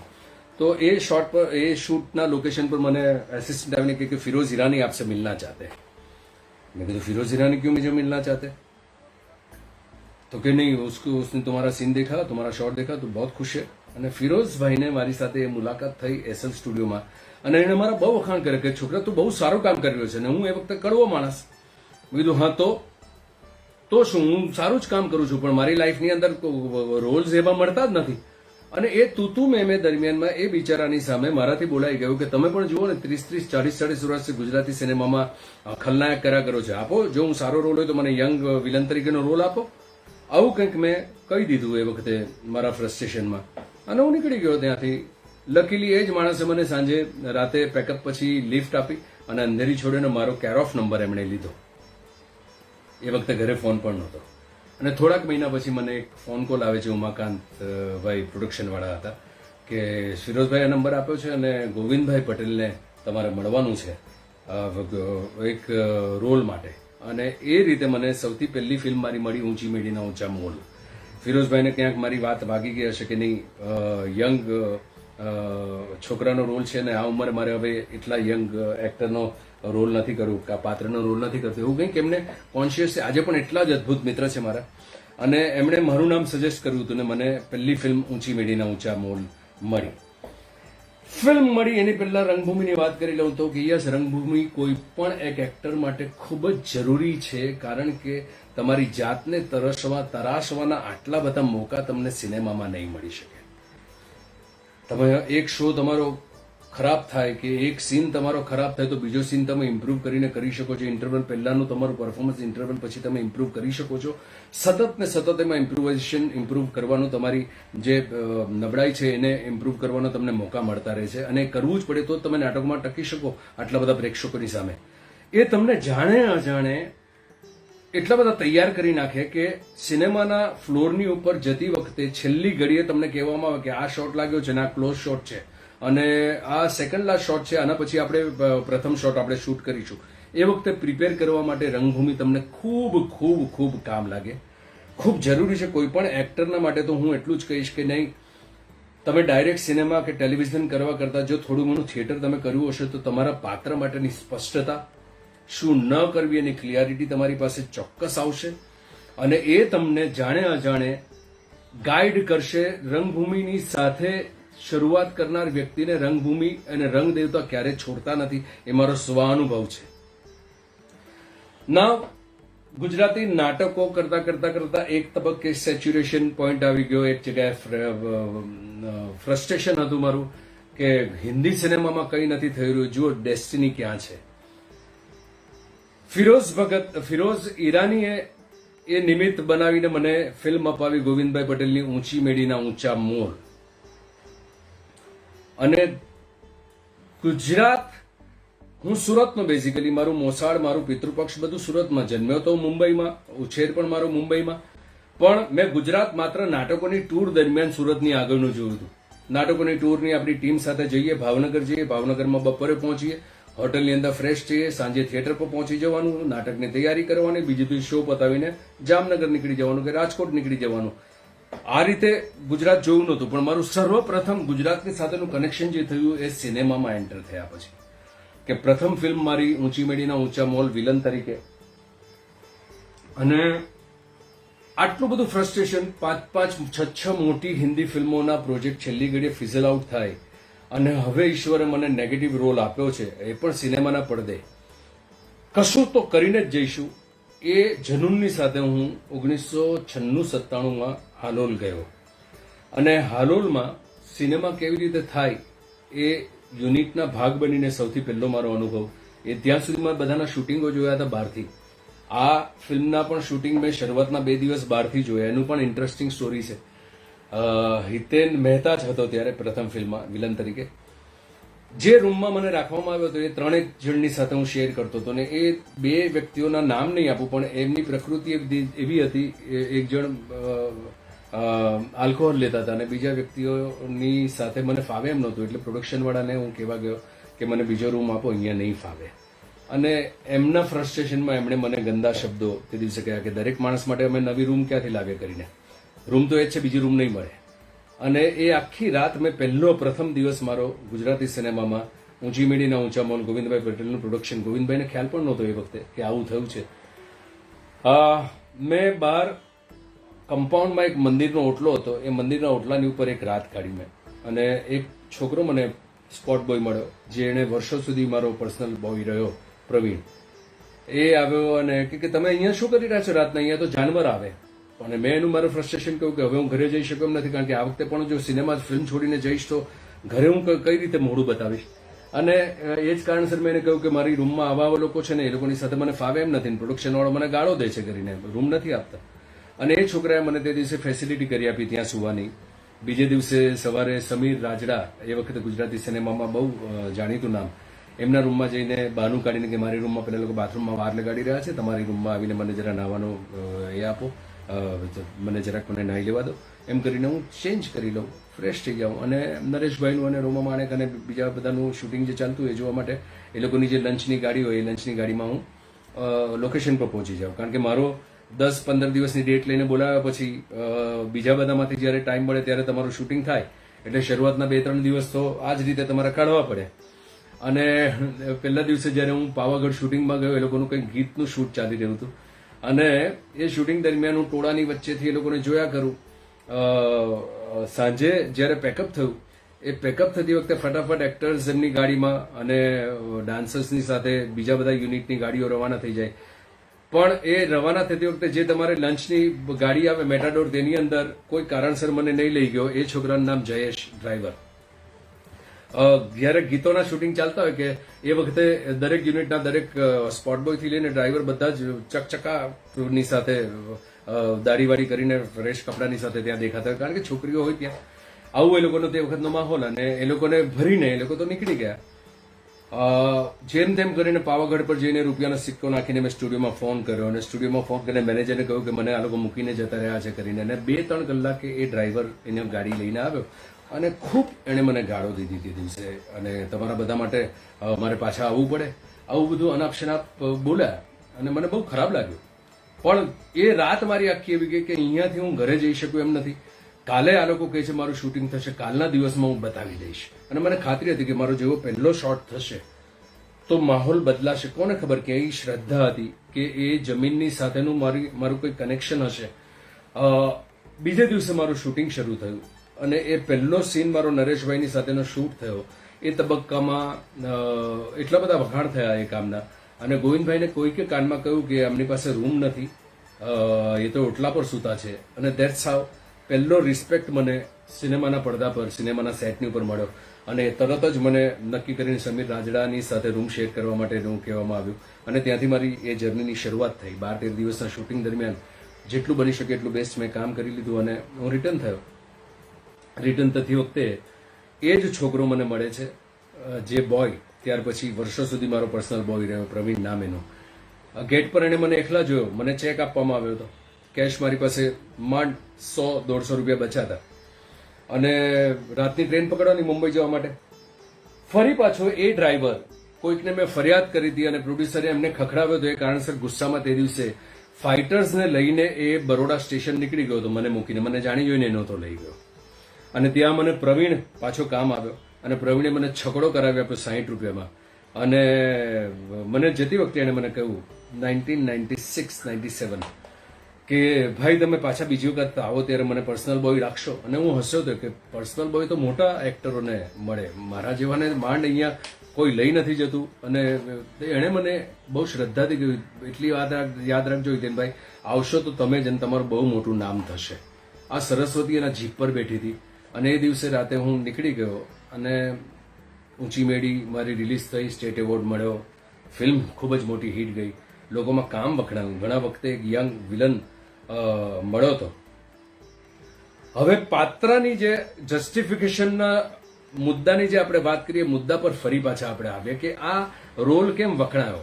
ગુજરાતી સિનેમાની અંદર વાર્તાનું પોત એ વખતે એટલું બધું પાતળું કે એક ગામ હોય, તેની અંદર એક છોકરો હોય, બાજુના ગામવાળી એક છોકરી હોય, બંનેમાંથી એક જણ અમીર હોય, બીજું ગરીબ હોય, અને આ બંનેની પ્રેમ કથા ચાલતી હોય. તે દરમિયાન એ ગામનો વંઠેલ આઈધર જમીનદારનો દીકરો હોય અથવા તો ગામનો એ વંઠેલ હોય જે હિરોઈન પર મોહી પડ્યો હોય અને એ ઓલવેઝ હર્ડલ્સ ઉભા કરે. આવો જ એક એ લોકોની વ્યાખ્યા, ખલનાયક એટલે આવો હશે જે બળાત્કાર કરવાના પ્રયત્ન કરશે અથવા તો એ છોકરીને જબરજસ્તી લગ્ન કરવાના પ્રયત્ન કરશે. આવી જ એક બાંધેલી વ્યાખ્યાની સાથે રચાયેલું એ કેરેક્ટર જે ભગલો, એ પરફોર્મન્સ કેવી રીતે જુદું થયું, ત્યાં મને નાના પાટેકરની એ સલાહ તે વખતે એ ખુન્નસમાં મને યાદ આવી હતી કે નહીં, મારે કંઈક એવું કરીને જવું છે કે જે લોકોને યાદ રહે અને મારા માટે વિલન બનવાના રસ્તા ખુલી જાય. મારે અદ્ભુત કામ કરવું છે. અને એ તમે આજે પણ જોશો તો ઊંચી મેડીના ઊંચા મોલ આજે પણ લોકોને ખૂબ ગમે છે. એ ભગલો નામનું એ ખલનાયકનું કેરેક્ટર જે મેં પોઈન્ટ ઓફ વ્યૂ નાના પાટેકર જેવા સિનિયર એક્ટર પાસેથી જે હું શીખ્યો હતો કે નરેશભાઈનું જે કેરેક્ટર છે મારી લવ સ્ટોરીની વચ્ચે આવતી એક આડ છે કે હર્ડલ છે. કારણ કે આ જે છોકરી છે, નાયિકા છે, એનું બાળપણમાં મારી સાથે લગ્ન થઈ ગયું છે અને એ દરમિયાનમાં જ્યારે મોટી થાય છે ત્યારે આ હીરોના પ્રેમમાં પડે છે. તો આ માણસ હું મારી જાતનું વિલન કેવી રીતે માનું? મારી સ્ત્રીની પાસે એક બીજો પુરુષ પહોંચે છે અને મારી સ્ત્રી જો એને પ્રેમ કરતી થતી હોય તો મારી સાથે છળ થયું છે. આ પોઈન્ટ ઓફ વ્યૂથી એ મારો ભગલો સૌથી પહેલા મેં પરફોર્મ કર્યો અને એ રિયલાઇઝેશન સાથે પરફોર્મ કર્યો કે નહીં, આ કેરેક્ટરની વેદના શું છે, સંવેદના શું છે, આ બધું સમજીને જે મેં પરફોર્મ કર્યું. અને મારી એક એક્ટર તરીકેની મેચ્યોર જર્ની જ્યાંથી શરૂ થઈ, એ સિનેમામાં મારી આ પ્રથમ મારો સાક્ષાત્કાર આ પ્રકારની એક અનુભૂતિની સાથે થયો અને એ કેરેક્ટર સૌથી વધારે પોપ્યુલર થયું એ ફિલ્મમાં. નાયક કરતાં પણ લોકોને ખૂબ ગમ્યું હોય અને એણે મને દેશરે અપાવી એ થોડાક મહિનો પછી. જે અકલ્પનીય છે કે ગુજરાતી સિનેમામાં જે ચોક્કસ નાયકો છે એના વગર કોઈ ફિલ્મ ક્યારે બને જ નહીં. ખલનાયકમાંથી નાયક ક્યારે કોઈ થયું જ નહીં, અને એમાં એક નાયક તરીકે ખલનાયક પોપ્યુલર થઈ ચૂકેલા છોકરાને નાયક બનાવવો એક અકલ્પનીય ઘટના હતી. મારી ડેસ્ટિનીમાં લખેલું એક ચમત્કાર હતો, એ ઈશ્વરનો આપેલો આશીર્વાદ જ હતો. અને ત્યાંથી મારી દેશરે જોયાની જર્ની શરૂ થઈ, અને દેશરે જોયાથી મારી હમણાં સુધીની 111 ફિલ્મો થઈ હશે. એ દરમિયાનની જર્નીમાં દરેક ફિલ્મ દરમિયાન આ કેરેક્ટર શું છે, આ કેરેક્ટર કયા માહોલમાં ઉછર્યું હશે, આ કેરેક્ટર ગરીબ હશે, એના ભણતર શું હશે, એની ફેમિલીમાં સિચ્યુએશન શું હશે, એની સાથે જિંદગીમાં થયેલી ઘટના શું છે, આ બધી જ સમજણ. ઘણી વખત એવું થાય કે ફ્લોરની ઉપર તમે જાઓ, એટલા બધા વ્યસ્ત માહોલમાં તમે કામ કરતા હો કે તમારી સાથે કમ્યુનિકેશન કરવા માટે ડિરેક્શન ટીમ કે રાઇટર ટીમની પાસે પણ સમય નથી હોતો.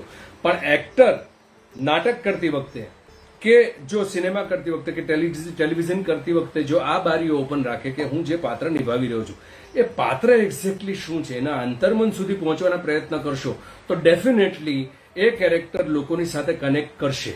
એ સમજણની સાથે તમે પરફોર્મ કરશો તો ડેફિનેટલી એ કેરેક્ટર લોકોના હૃદય સુધી પહોંચશે. મારા માટે તો એક જ વસ્તુ છે કે તમે રામ કરો કે રાવણ કરો, તમે યંગ કરો કે વૃદ્ધ કરો, તમે ગરીબ કરો કે અમીર કોઈક પાત્ર કરો, પણ જે પણ પાત્ર કરે એ અનુભૂતિ તમારી ડાયરેક્ટ કનેક્ટ થવી જોઈએ તમારા પ્રેક્ષકની સાથે. એ જો પ્રેક્ષકની સાથે કનેક્ટ નહીં થયું તો તમે ગમે તેટલું થિયરીની સાથે તમે ચાલશો, એ પાત્ર તમારું લોકોના હૃદયમાં સ્થાન નહીં મેળવે. 1 સેકન્ડ, સાદી સમજણની સાથેની વાત કરું છું કે તમે આ શું કામ બોલી રહ્યા છો, કેમ બોલી રહ્યા છો, કોની સામે બોલી રહ્યા છો, કઈ પરિસ્થિતિમાં બોલી રહ્યા છો. આ જ માત્ર એ જસ્ટિફિકેશન માટે કોઈ થોથું તમને કામ નહીં લાગે, કોઈ બીજો ગુરુ તમને આવીને નહીં શીખવી શકે. સ્ટેનિસ્લેવસ્કી પ્રેક્ટિકલ લાઈફમાં કામ નથી જ લાગી રહ્યા. એક વખત હતો એવો કે જ્યારે દરેક ત્રીજો ગુરુ તમને એમ જ કે સ્ટેનિસ્લેવસ્કી વાંચી લો. મારી જિંદગીની અંદર સ્ટેનિસ્લેવસ્કી ક્યારે કામ લાગ્યા જ નથી. એનું કારણ છે કારણ કે જે માહોલમાં તમે કમર્શિયલ સિનેમા, કમર્શિયલ ટેલિવિઝન કે કમર્શિયલ રંગભૂમિ પર કામ કરતા હો છો એ વખતે મેથોડિકલ બનવું એ ખૂબ જ અશક્ય જ ઘટનાઓ છે. તમારી પોતાની ચેતના, સંવેદના, તમારી સમજણ, તમારું જનૂન, તમારી જીદ, તમારી પોતાની એક ઓળખ માટેની જીજીવિષા આ તમારામાં હોવી જોઈએ. કારણ કે આ પ્રોફેશન એટલું કમાલ પ્રોફેશન છે, અદ્ભુત પ્રોફેશન છે. રંગભૂમિ કે એક્ટર બનવું કે કોઈ પણ કળાના માધ્યમ માટે સમર્પિત રહેવું એ બીજા કોઈ પણ પ્રોફેશન, કે તમે કોઈ બિઝનેસ શરૂ કરો, કે તમે કોઈ ઓફિસમાં કામ કરતા હોય, કે બેંકની જોબ કરતા હો, કે તમે કોઈ પણ ઇન્ડસ્ટ્રીનો પાયો તમે નાખ્યો હોય, એના કરતાં આ સૌથી વધારે જોખમવાળી છે ઘટના. કારણ કે તમારે દરેક પ્રયોગે, દરેક પ્રોજેક્ટે પોતાની જાતને પ્રૂવ કરવાની છે. કારણ કે લોકો પાસે ધીરજ નથી તમારી એકની એક રિપીટેશનને જોવાની. એટલે તમારે દરેક વખતે તમારા પોતાના ભાથામાં ના જે તીર છે એને તીક્ષ્ણ બનાવવા પડતા હોય છે. સમયની સાથે અપડેટ કરતા રહેવું પડે, અને એ કરતા જ્યાં સુધી રહેશો ત્યાં સુધી તમે એક્ટર તરીકે દરેક ક્ષણની મજા લેશો. પછી એ રંગભૂમિ હોય, ટેલિવિઝન હોય, કેમેરા પર તમે પરફોર્મ કરતા હો, તમને એ વાતની મજા પડવી જોઈએ. અને એ દરેક રંગભૂમિના મારા સાથી કલાકારો, મારા સિનિયર્સ કે મારી જે પણ ગુરુઓ છે બધાને સલામ છે કે એ લોકોએ પોતાના આખા આયખા આપ્યા છે માત્ર રંગભૂમિની ઉપર.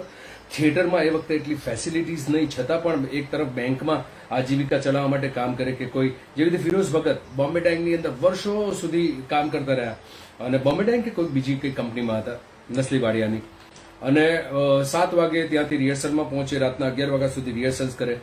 કેટલા બધા એક્ટર્સ જેમણે માત્ર આખી જિંદગી બેંકમાં જોબ કરતા પણ પોતાની એક જીદમાં, પોતાની એક અંતરને ખુશ રાખવા માટે, કારણ કે એ મહિલાને ખુશ કરવાની વાત છે, માત્ર કવર કમાવા, પૈસા કમાવા, ફેમ કમાવાની વાત નથી. અસંખ્ય એક્ટરો એવા છે જે ખૂબ જ ગુણી છે, છતાં પણ ધારેલી ફેમ નથી મેળવી શક્યા, છતાં પણ જીવનના અંત પર્યંત હંમેશા એ લોકો રંગભૂમિના ખોડે રહ્યા છે, આઈધર અભિનયના ખોડે રહ્યા છે, આઈધર ડિરેક્શનના ખોડે રહ્યા છે. પણ એ જીદની વાત છે. તમારે ભીડનો હિસ્સો બનવું છે કે નથી બનવું, એ એક જ તમારામાં જનૂન હોવું જોઈએ કે તમે પોતાની જાતને તરાશતા રહો હંમેશા. દરેક ખૂણામાં દરેક ભાવનાઓને જીવવા માંગતા હોય તો એક્ટર જરૂર બનો. કારણ કે દરેક પાત્ર તમારી જિંદગીની અંદર ક્યાંક પટારાની અંદર બેસાડેલી તમારી અંદર છુપાયેલી સંવેદનાને જાગૃત કરીને એક વખત એ જિંદગી જીવી લેવાનો મોકો મળતો હોય છે. ખૂબ ખૂબ આભાર. આજે પણ આપણે 1 કલાકની આસપાસ આપણે વાર્તાલાપ કરી છે. હવે તમારા સંદેશાની ઉપર જાઉં અને આપણે થોડાક વખત આપણે એકબીજાની સાથે વાર્તાલાપ કરીએ. આઈ હોપ સો કે આજના આ કલાક દરમિયાન ઘણું બધું કેવું છે, પણ એક કલાકની અંદર કેટલી વાતો થઈ શકે. મોટા મોટા મુદ્દાઓ ક્યાંક કોઈકના નામ ચૂકાઈ ગયો હોય, કારણ કે મોકો નથી મળી રહ્યો. છેલ્લા 20-22 વર્ષથી રંગભૂમિ સાથેના મારા એ ખેલંદાઓ, મારા મિત્રો, મારા એ વ્યક્તિઓ સાથે જેમની સાથે મેં શરૂઆત કરી, એમને મળવાનો મોકો નથી મળી રહ્યો. તો આજે બધાને જ સલામ કરું છું કે કોઈક ને કોઈક તબક્કે તમે લોકોએ મને ક્યાંક ને ક્યાંક કશુંક ને કશુંક શીખવ્યું છે. હવે હું તમારા સંદેશાઓ વાંચવાના પ્રયત્ન કરું. જીતેન્દ્ર ઠક્કર, નમસ્કાર જીતેન્દ્રભાઈ, કેમ છો? જીતેન્દ્ર ઠક્કર પૂછી રહ્યા છે, આખેટના રોલ વિશે વાત કરો. One of the best role of your stage life. Jitendra Thakkar, yes Jitubhai, આખેરના રોલ વિશે તો જેટલું બોલવું એટલું ઓછું છે, કારણ કે પાત્ર માટેની તૈયારી એ મને આ મારા 14 વર્ષના થિયેટરના એક્સપિરિયન્સમાં છેલ્લા 3 થી 4 જ વર્ષ એવા માસ્ટર્સ મળ્યા કે જેમની પાસેથી ગાળો ખાઈને, એમની વડ ખાઈને પણ ઘણું બધું શીખ્યો છું. દાખલો આપું કે આખેટમાં પોલિયોગ્રસ્ત એક એવો કોમ્પ્લેક્સ માણસ કે જે એક પગે લંગડાતો હોય, આપણે લંગડા થવાના પ્રયત્ન કરીએ અને તમારા બોડીની અંદરની એ હલનચલન એના જેવી થવી જોઈએ. એના સૌથી પહેલું મને પાઠ ભણાવ્યો શફીભાઈએ. એ રિહર્સલ દરમિયાન એમણે મને એક દિવસ રાતના 2 વાગે, જ્યારે મારે ઘરે એમની એની હતી, નિશા ગાડી, એમની બ્લુ કલરની ગાડી હતી, એની અંદર મને રાતે જ્યારે ડ્રોપ કરવા આવે ફરીને, એમને રાતના રાજા હતા, એ છે હોમીવાળા છે બધા રાતના રાજા માસ્ટર્સ. અને मैंने कल सवेरे तुम झू पे जाओगे और पैर में लकड़ी बांधना और तुम आधा किलोमीटर 1 किलोमीटर चलने की कोशिश करना और कल शाम को मुझे वही पट्टी के साथ तुम रिहर्सल्स बताना. અને એમણે મને કહ્યું એ પ્રમાણે મેં બેન્ડેજ લીધી અને એની અંદર ફૂટ રૂલર નાખીને એ ચાલવાના પ્રયત્ન કર્યા.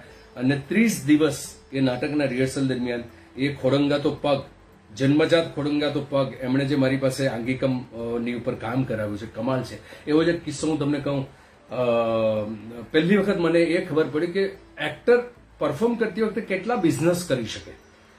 આપણે નોર્મલી એક્ટર્સની વાત કરીએ તો આપણને જે સંવાદ આપ્યો છે, આપણે જે કોસ્ટ્યુમ ધારણ કર્યા છે, એની ઉપર સૌથી વધારે ફોકસ કરતા હોય, આંગિકમની ઉપર કરતા હોય કે આપણે જેસ્ચર પોસ્ચર પર અને પોઝિસની ઉપર આપણે ફોકસ કરતા હોઈએ. પણ શફીભાઈ પહેલા વ્યક્તિ હતા કે જેમણે મને એક સાથે સંવાદ બોલતા બોલતા બીજી 3 વસ્તુઓના બિઝનેસ પણ તમે સાથે કરી શકો. ફોનની ઉપર વાત કરતા કરતા પણ તારે આ કામ કરવાનું છે ને આ બંને હાથે તારે બીજા માણસોને કમ્યુનિકેટ કરવાનું છે. પણ કેવી રીતે થઈ શકે શફીભાઈ? હું આ લોકોની સાથે આ સંવાદ બોલી રહ્યો છું, આની સાથે આ વાત કરી રહ્યો છું, પાછો તમે ફોન પણ કરાવો છો મારી સાથે.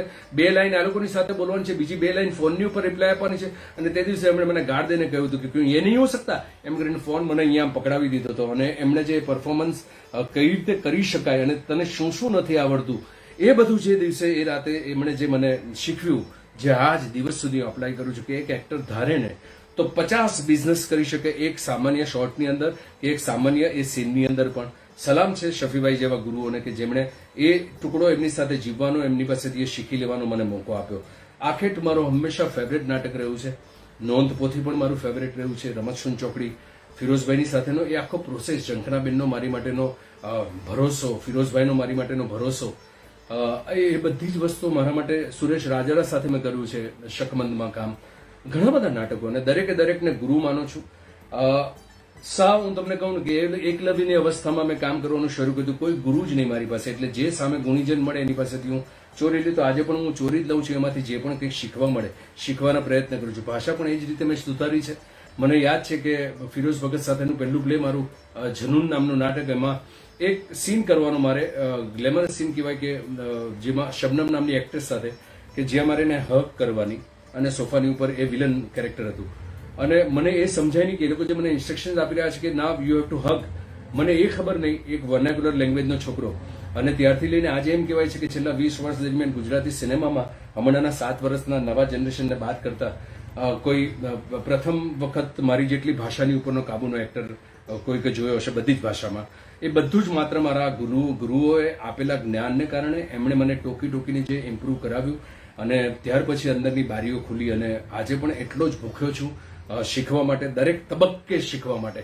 આજે પણ મારી સાથે કોઈ ડિરેક્ટર બેસે છે, રાઇટર બેસે છે, તો એની સાથે બેસીને હું પ્રોસેસ એટલો બધો મોટો કરતો હોઉં છું કે ક્યાંક એ લોકો થાકતા હોય છે, કંટાળતા હોય છે, પણ મને આનંદ એ છે કે હું નથી થાકી રહ્યો. અને એ જ કારણસર આટલી લાંબી જર્ની, 36-37 બીજા ઘણા બધા મારા માસ્ટર્સ જેવી રીતે દીપક ઘીવાળા છે, એમની તો 1965માં તો એમનું પહેલું 1962ની આસપાસ પહેલું નાટક હશે.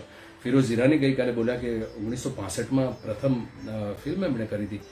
પણ જેટલી પણ મારી 36-37 વર્ષની જર્ની થઈ છે, એ જર્ની દરમિયાન દરેકે દરેક ગુરુઓને સલામ છે, કારણ કે જે પણ શીખ્યો છું તમારી પાસેથી શીખ્યો છું, અને ત્યાર પછી ભીતરની એ અંતરચેતના.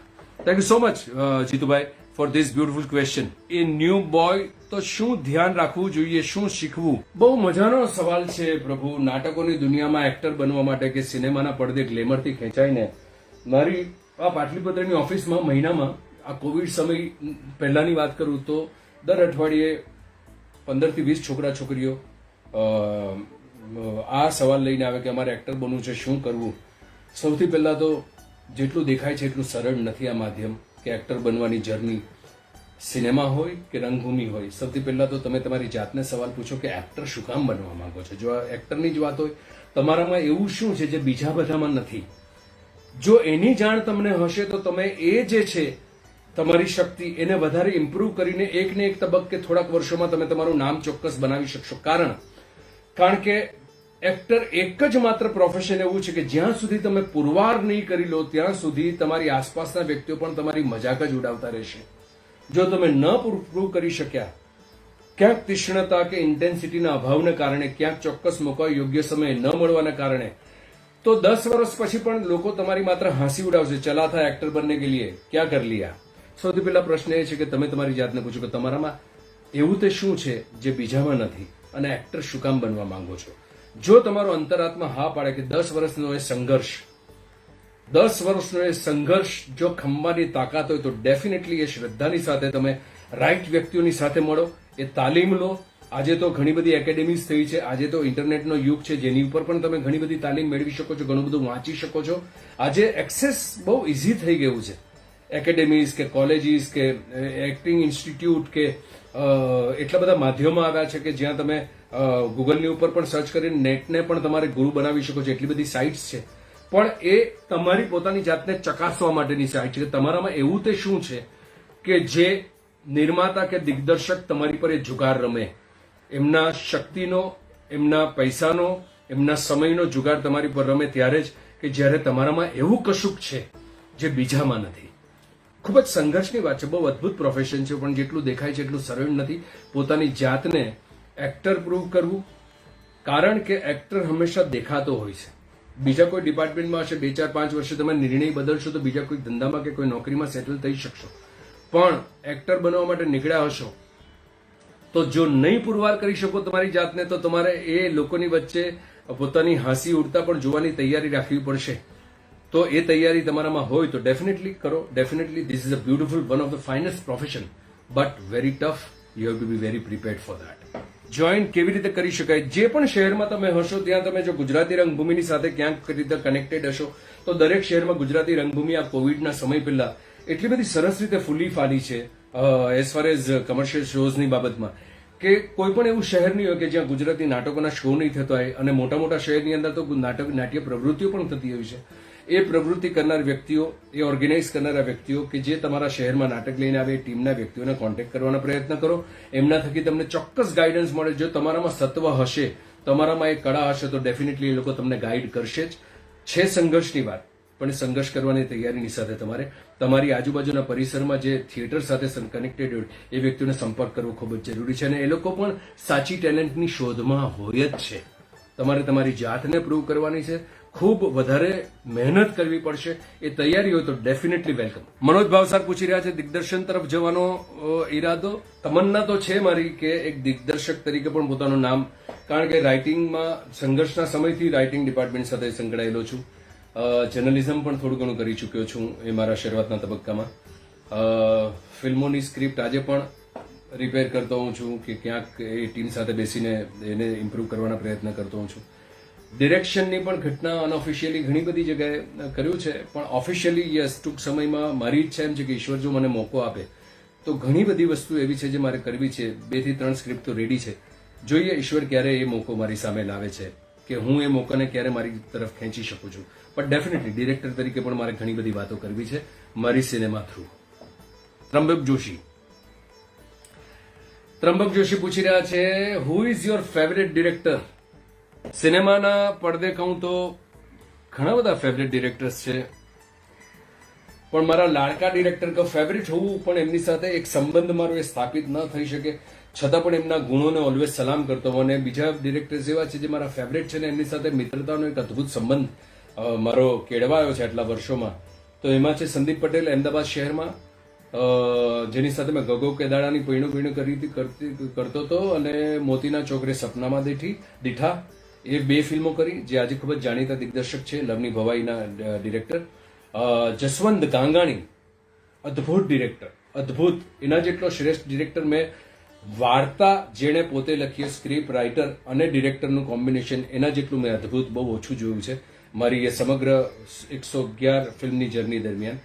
નાટકોમાં તો મારા દરેકે દરેક ડિરેક્ટર મારા સૌથી વધારે ફેવરેટ રહ્યા છે, કારણ કે એમની પાસેથી હું કશું ને કશું શીખ્યો જ છું, કંઈક ને કંઈક શીખવીને ગયા છે. એ ભલે ને એમનું પ્રથમ નાટક હોય કે એમનું મધ્યાહનનું નાટક હોય, પણ એમની પાસેથી હું શીખ્યો છું. દરેકે દરેક ડિરેક્ટર મારા ભાલા જ રહ્યા છે. સિનેમાના પડદે હું કહું કે સંદીપ પટેલ છે, કે જસવંત ગાંગાણી છે, કે ઘણા બધા એવા ડિરેક્ટર છે કે જેમની પાસેથી એક એ તબક્કા હમણાં જ મેં એક ફિલ્મ કરી, રાડો નામની ફિલ્મ કરી, કૃષ્ણદેવ યાજ્ઞિક, કે ધુઆધાર નામની ફિલ્મ કરી મલ્હારની સાથે. રેહાન નામનો યંગ છોકરો છે, is also very good. Lots many other. તમારો દીકરો પણ બહુ સુંદર ડિરેક્ટર છે. આઈ વિશ કે એમની સાથે પણ કામ કરવાનો મોકો મળે. નીરવ. સો યંગ જનરેશન પણ ઘણા બધા ગુણીજનો છે, પણ મારા અનુભવમાંથી કહું કે જ્યાં સુધી હમણાં સુધી મેં કામ કર્યું છે, જસવંત ગાંગાણી છે, સંદીપ પટેલ છે, અને બીજા થોડા ઘણા એવા ડિરેક્ટરો છે કે જે મારા ખૂબ જ વાલા ડિરેક્ટર, ફેવરેટ ડિરેક્ટર્સ છે.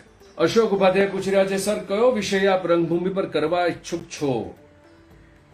કરવું છે, ખૂબ અદ્ભુત કામ કરવું છે રંગભૂમિ પર. ફરી પાછો જો મોકો મળે, આ કોરોનાનો આ દૈત્ય આપણી આજુબાજુથી વિદાય લે, જે રીતે 1.5-2 વર્ષથી આપણને આપણી બધી જ બારીઓ બંધ કરીને એણે રંગભૂમિના ખિલંદાઓને જે રીતે મૂંઝવી નાખ્યા છે, એ સમય આપણો પાર ઉતરશે.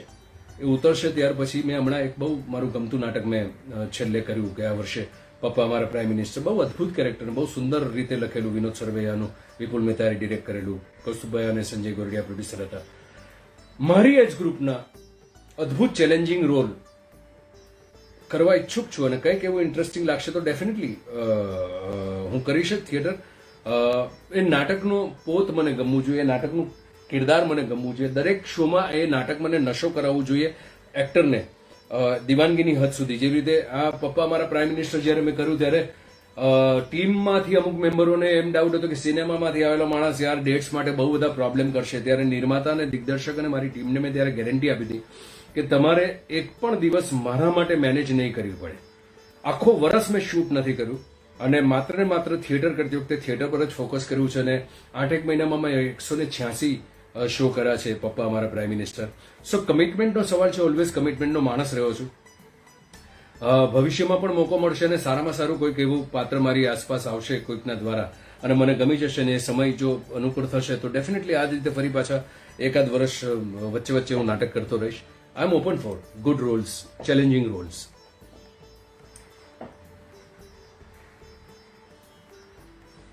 વિજય અડોદરા પૂછી રહ્યા છે, now negative characters becomes famous than the lead characters of performance, any tips?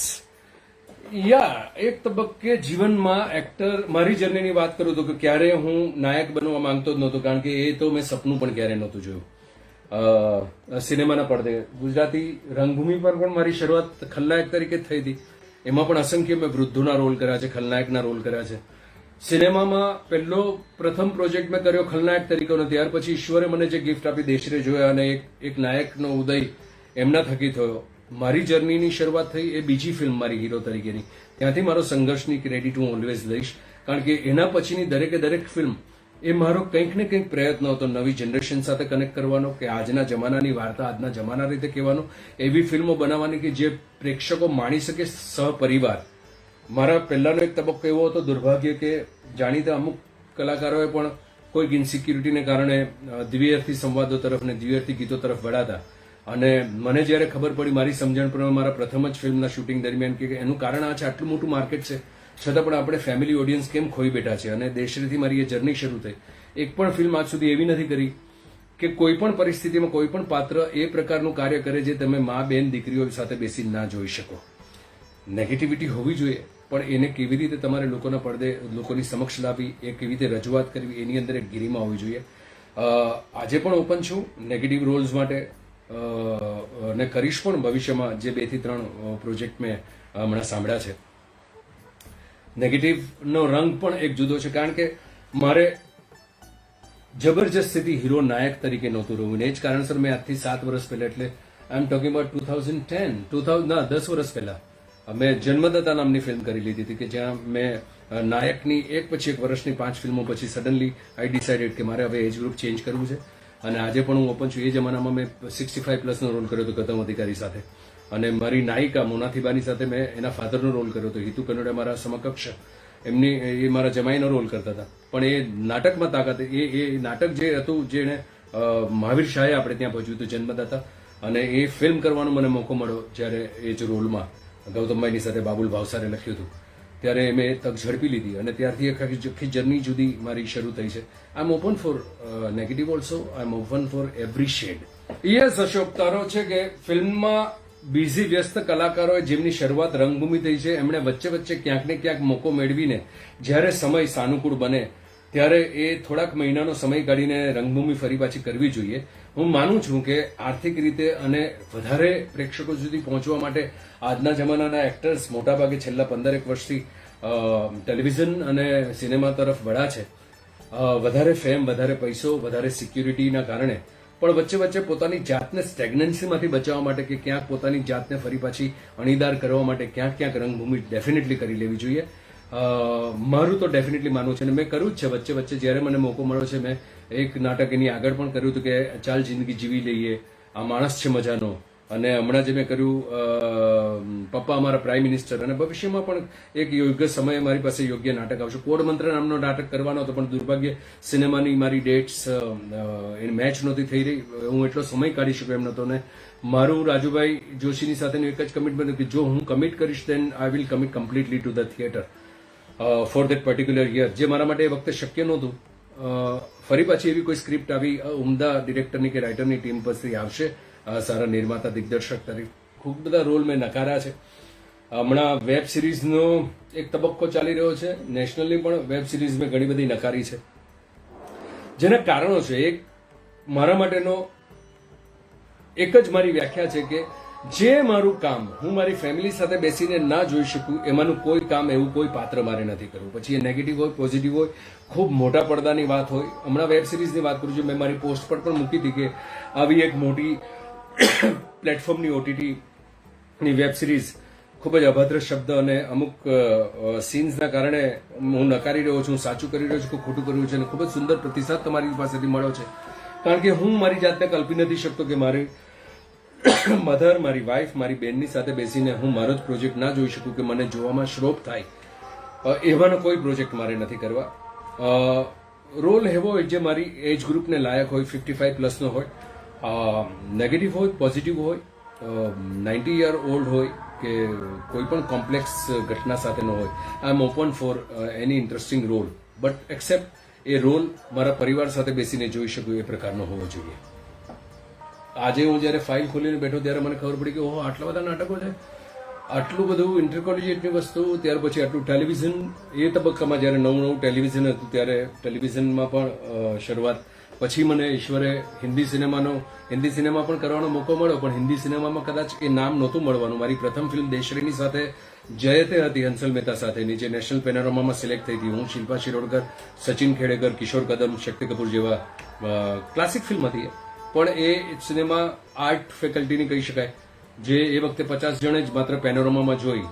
અને એ જ તબક્કે દેશરે જોયા નામની એક કમર્શિયલ એવી સિનેમા કે જે ઈશ્વરે મારા ખોળામાં ધરી, જે હું કરવા તૈયાર જ નહોતો નાયક બનવા માટે, મને જબરદસ્તી બનાવવામાં આવ્યો હતો. અને એ ફિલ્મ આજે પણ હું 22-23 વર્ષના વાણા વીતી ગયા છતાં પણ એટલા બધા સંદેશાઓ રોજ મને મળી રહ્યા છે. વોટ્સઅપ પર, મારા SMS પર મને કોલ્સ આવે છે. પરદેશમાં, દેશમાં જ્યારે પણ હું જાઉં છું ત્યારે આજે પણ પીપલ આર રિમેમ્બરિંગ દેશરે જોયા, મૈયર, આ બધી સિરીઝની ફિલ્મો જે વિશ્વમાં બેઠેલા દરેકે દરેક ગુજરાતીઓ સુધી પહોંચી શકી છે. અને માસ કમ્યુનિકેશનના સ્ટુડન્ટ તરીકે એટલું સમજી શક્યો છું, 6-7 વર્ષ રંગભૂમિમાં શીખવાની તમન્નાએ કે કંઈક જે આપણને નથી આવડતું એ લોકો પાસેથી શીખીએ, એ ભ્રમની અંદર મેં 6 થી 7 વર્ષ પૃથ્વી થિયેટર પર મારા વેસ્ટ કર્યા, કે જ્યાં 2 મહિના 3 મહિના 4 મહિના તમે કહેવાતા માંધાતાઓ સાથે રિહર્સલ્સ કરો અને 4-5 મહિને તમે એકાદ શો કરો અને ત્યાર પછી માત્ર ત્યાં ટો ટપ્પા કર્યા કરો. એના કરતાં ધીમે ધીમે જ્યારે મને રિયલાઇઝ થયું કે મરાઠી રંગભૂમિ જે સતત શોઝ કરે, ગુજરાતી રંગભૂમિ જે સતત શોઝ કરે અને એમાં તમને થોડું ઘણું આર્થિક વળતર પણ મળે, જેના કારણે તમે કુટુંબના વ્યક્તિઓને જવાબ આપી શકો કે હું માત્ર સમય નથી વેડફી રહ્યો, હું સાથે કંઈક કમાવાની પણ પ્રવૃત્તિ કરી રહ્યો છું. એ સમજણના કારણે કમર્શિયલ રંગભૂમિ તરફ હું વળ્યો, કમર્શિયલ સિનેમા તરફ વળ્યો. જયતે મેં કરી હતી હંસલની સાથે, એ ફિલ્મ દુર્ભાગ્ય કોઈએ નહીં જોઈ, જયતે. ત્યાર પછી મેં જયતે પછી વર્ષો પછી એક રાખ નામની ફિલ્મ કરી હતી, હું, સોહેલ ખાન, મિથુન ચક્રવર્તી. અનફોર્ચ્યુનેટલી ફિલ્મ પતી નહીં, અધૂરી રહી ગઈ. ત્યાર પછી એક મોકો મને મળ્યો સિમરન નામની ફિલ્મ કંગના રાણાવત સાથે, હંસલ મહેતાની. એમાં પણ મેં બહુ જ જુદા પ્રકારનો રિસ્ક લઈને રોલ કર્યો. બાપ દીકરીની વાર્તા હતી કંગના અને મારી. મોહન પટેલનો રોલ જે ઘણા લોકોએ જોઈને ખૂબ જ એપ્રિશિએટ કર્યો છે, પણ દુર્ભાગ્યે ફિલ્મ ચાલી નહીં. સિનેમાનું ગણિત એવું છે કે જે ચાલે તો એના પછીની બધા દરવાજાઓ તમારા ઓપન થાય છે. આ ફિલ્મ પછી વારંવાર મને 3 થી 4 મોટા પ્રોડક્શન હાઉસની ઓફર આવી હિન્દી સિનેમા, પણ એ જ પ્રકારનો રોલ, એ જ મોહન પટેલ પ્રકારનો રોલ મારે નહોતો કરવો, કારણ કે મારે કંઈક જુદી ભૂખ છે, મારી જુદી જુદી વસ્તુઓ મારે કરવી છે, જુદા જુદા રોલ્સ કરવા છે, અને હું વેઇટ કરી રહ્યો છું. અને કોઈ એવા ભ્રમ નથી કે મારે હિન્દી સિનેમામાં હીરો જ બનવું છે. નો નો નો નો નો મારા માટે સિનેમા એ ગુજરાતી ભાષાની હોય કે હિન્દી ભાષાની હોય, સિનેમા મારા માટેનું સૌથી વધારે એક્સાઇટિંગ માધ્યમ છે, કારણ કે એ માધ્યમને હું ખૂબ પ્રેમ કરું છું. બહુ મજાની વાત તમને કહું કે હંમેશા પ્રશ્ન એ પૂછાય કોઈ પણ એક્ટરને જે રંગભૂમિ અને ટેલિવિઝન અને સિનેમા સાથે સંકળાયેલો હોય ને, કે આ 3 માધ્યમમાંથી તમને ગમતું માધ્યમ કયું ને કયું ડિફિકલ્ટ માધ્યમ. ઘણા બધા માસ્ટર્સ, નસીરભાઈથી લઈને પરેશભાઈથી લઈને ઘણા બધા માસ્ટર્સના જવાબથી મારો જવાબ હંમેશા મારા અનુભવથી જુદો છે. મેં પહેલા જ કહ્યું કે સબ્જેક્ટિવ છે દરેકનો અનુભવ. મારા હિસાબે સિનેમા સૌથી વધારે ડિફિકલ્ટ માધ્યમ છે. એનું કારણ તમને કહું કે રંગભૂમિમાં તમારી તાલીમ થાય છે 30 દિવસની, હવે તો 15 દિવસ 20 દિવસમાં, પણ એ 20 દિવસ પણ 8-8 10-10 કલાક તમારી તાલીમ થાય છે. દરેક શોમાં એક્ટર પરફોર્મ કરતી વખતે કોઈ સૂર ચૂકે તો વિંગમાંથી એને એક સજેશન મળે, ત્યાં એને પોતાને રિયલાઇઝ થાય કે તમે એક્સિટ કરો ત્યારે તમારો ડિરેક્ટર તમને ગાઈડ કરે અને તમે સેકન્ડ એન્ટ્રીમાં એ સૂર તમારો પાછો બદલી શકો છો. એક શો ખરાબ ગયા પછી થોડાક કલાકના રિહર્સલની સાથે બીજો શો તમે ઇમ્પ્રૂવ કરીને બીજે દિવસે કમાલનો ચમત્કાર કરી શકો છો. સિનેમામાં એ શક્ય નથી.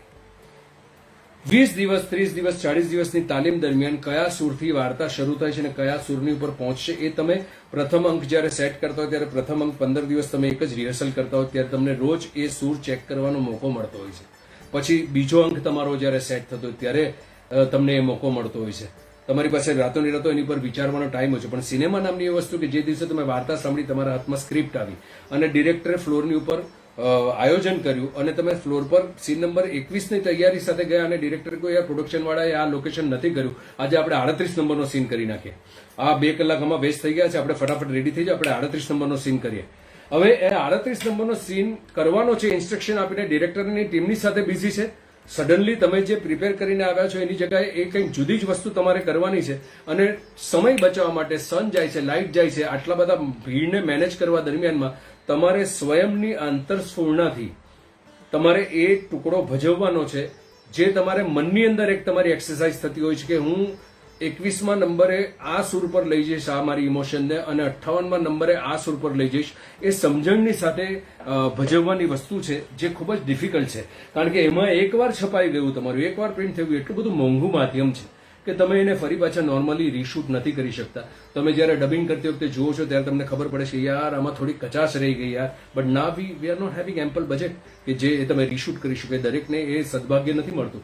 સો મારા હિસાબે સિનેમામાં એક્ટરે ખૂબ જ કોન્શિયસ રહીને કામ કરવું પડતું હોય છે. ડિરેક્ટરની ગાઈડન્સની સાથે સાથે તમારી અંદરની એક ગાઈડન્સ, તમારી સતત અંદરની એક બત્તી તમારી ઓન હોવી જોઈએ, કારણ કે કયો શોટ શું તમારી અભિવ્યક્તિ લોકો સુધી લઈ જશે એ ટેકનિકલ નોલેજ પણ તમારી પાસે હોવું જોઈએ. ડિરેક્ટર આ શોટ દ્વારા શું કહેવા માંગે છે એ પણ તમારી સમજવાની શક્તિ હોવી જોઈએ. તો મારા હિસાબે cinema is more difficult for me at least હમણાં સુધીની જર્નીથી જે આપણે જોઈ રહ્યા છે કે હું જો આપણા પ્રોફેશનની વાત કરું છું તો મેં તમને કહ્યું ને કે માનસિક તૈયારી તમારી હોવી જોઈએ કે જે ફિલ્ડમાં તમે એન્ટર થઈ રહ્યા છો એ ફિલ્ડ છે અદ્ભુત, અદ્ભુત પ્રોફેશન છે, પણ એટલું જ કઠણ છે, એટલું જ ડિફિકલ્ટ છે. અને એના માટેની તમારે એ મજબૂતાઈ તો અંદરથી કેળવવી જ પડશે, કારણ કે રાતોરાત કશું જ નથી મળતું. અને જેને રાતોરાત મળે છે એ એટલું લાંબુ ટકતું પણ નથી. એ ફ્લુક એક વખત હોય, 2 વખત હોય, વરસ દિવસ તમારું એ ફ્લુક ચાલે. પણ જો તમારે જીવનની સંધ્યા પણ આ જ પ્રોફેશનની સાથે કાઢવી હોય, એ જ ગિરિમાની સાથે, તમારું બ્રેડ બટર પણ તમારે આ જ પ્રોફેશનથી તમારે ઊભું કરવાનું છે, તમારી ફેમિલીને પણ આ જ પ્રોફેશનથી સેટલ કરવાનું છે, તો તમારે હંમેશા એટલા ચોક્કસ અને મજબૂત રહેવું પડશે. અપડાઉન્સ દરેકની જિંદગીની અંદર આવે, પણ દરેક રાતનો એક તો અંત હોય જ છે, અને એ સવાર આવતી જ હોય છે. જે રીતે આપણે હમણાં શરૂઆતના તબક્કામાં બધા બહુ નિરાશ થઈ ગયા, રંગભૂમિના દરેકે દરેક વ્યક્તિઓ બહુ કઠણ પરિસ્થિતિમાંથી પસાર થઈ રહ્યા છે, પણ આ પ્રકારના માધ્યમથી જે રીતે આપણે મળી રહ્યા છે, કે એકબીજાની સાથે જે રીતે સંપર્કમાં રહી રહ્યા છે, આપણા બધાની અંદર એક આશાનો દીપક આપણો જળહળી રહ્યો જ છે. આપણને ખબર છે કે આ સમય 2 મહિના, 5 મહિના, 6 મહિના, 8 મહિના પછી કોઈ રંગભૂમિ ગુજરી નથી જવાની. જે લોકો આજે બહાર નથી નીકળી શક્યા, જ્યારે સાનુકૂળ સમયે આના કરતા 2 ગણી વધારે મોટી છલાંગ મારશો આપણે, અને એ શ્રદ્ધાની સાથે જીવવું પડશે, પોઝિટિવિટી સાથે રાખવું જ પડશે આપણે, તો જ આજના આટલા કોમ્પિટિટિવ યુગમાં, આટલા વિષમ પરિસ્થિતિની અંદર આપણે આપણી જાતને ટકાવી શકીશું. So you have to be very confident about your self. એક જન્મ ઈશ્વરે આપ્યો છે, એ જન્મ અમથો નથી આપ્યો. અને જ્યારે તમે નક્કી કર્યું છે, તમે સિલેક્ટ કરેલા પ્લેટફોર્મની ઉપર જો ક્યાંક શ્રદ્ધા ખોવાના હોય, તો હમણાં જ તમે બેટર છે બીજા પ્રોફેશનની તૈયારી કરો. અધકચરા મનથી આ પ્રોફેશનમાં ક્યારે પગલાં ના માંડશો. Thank you so much.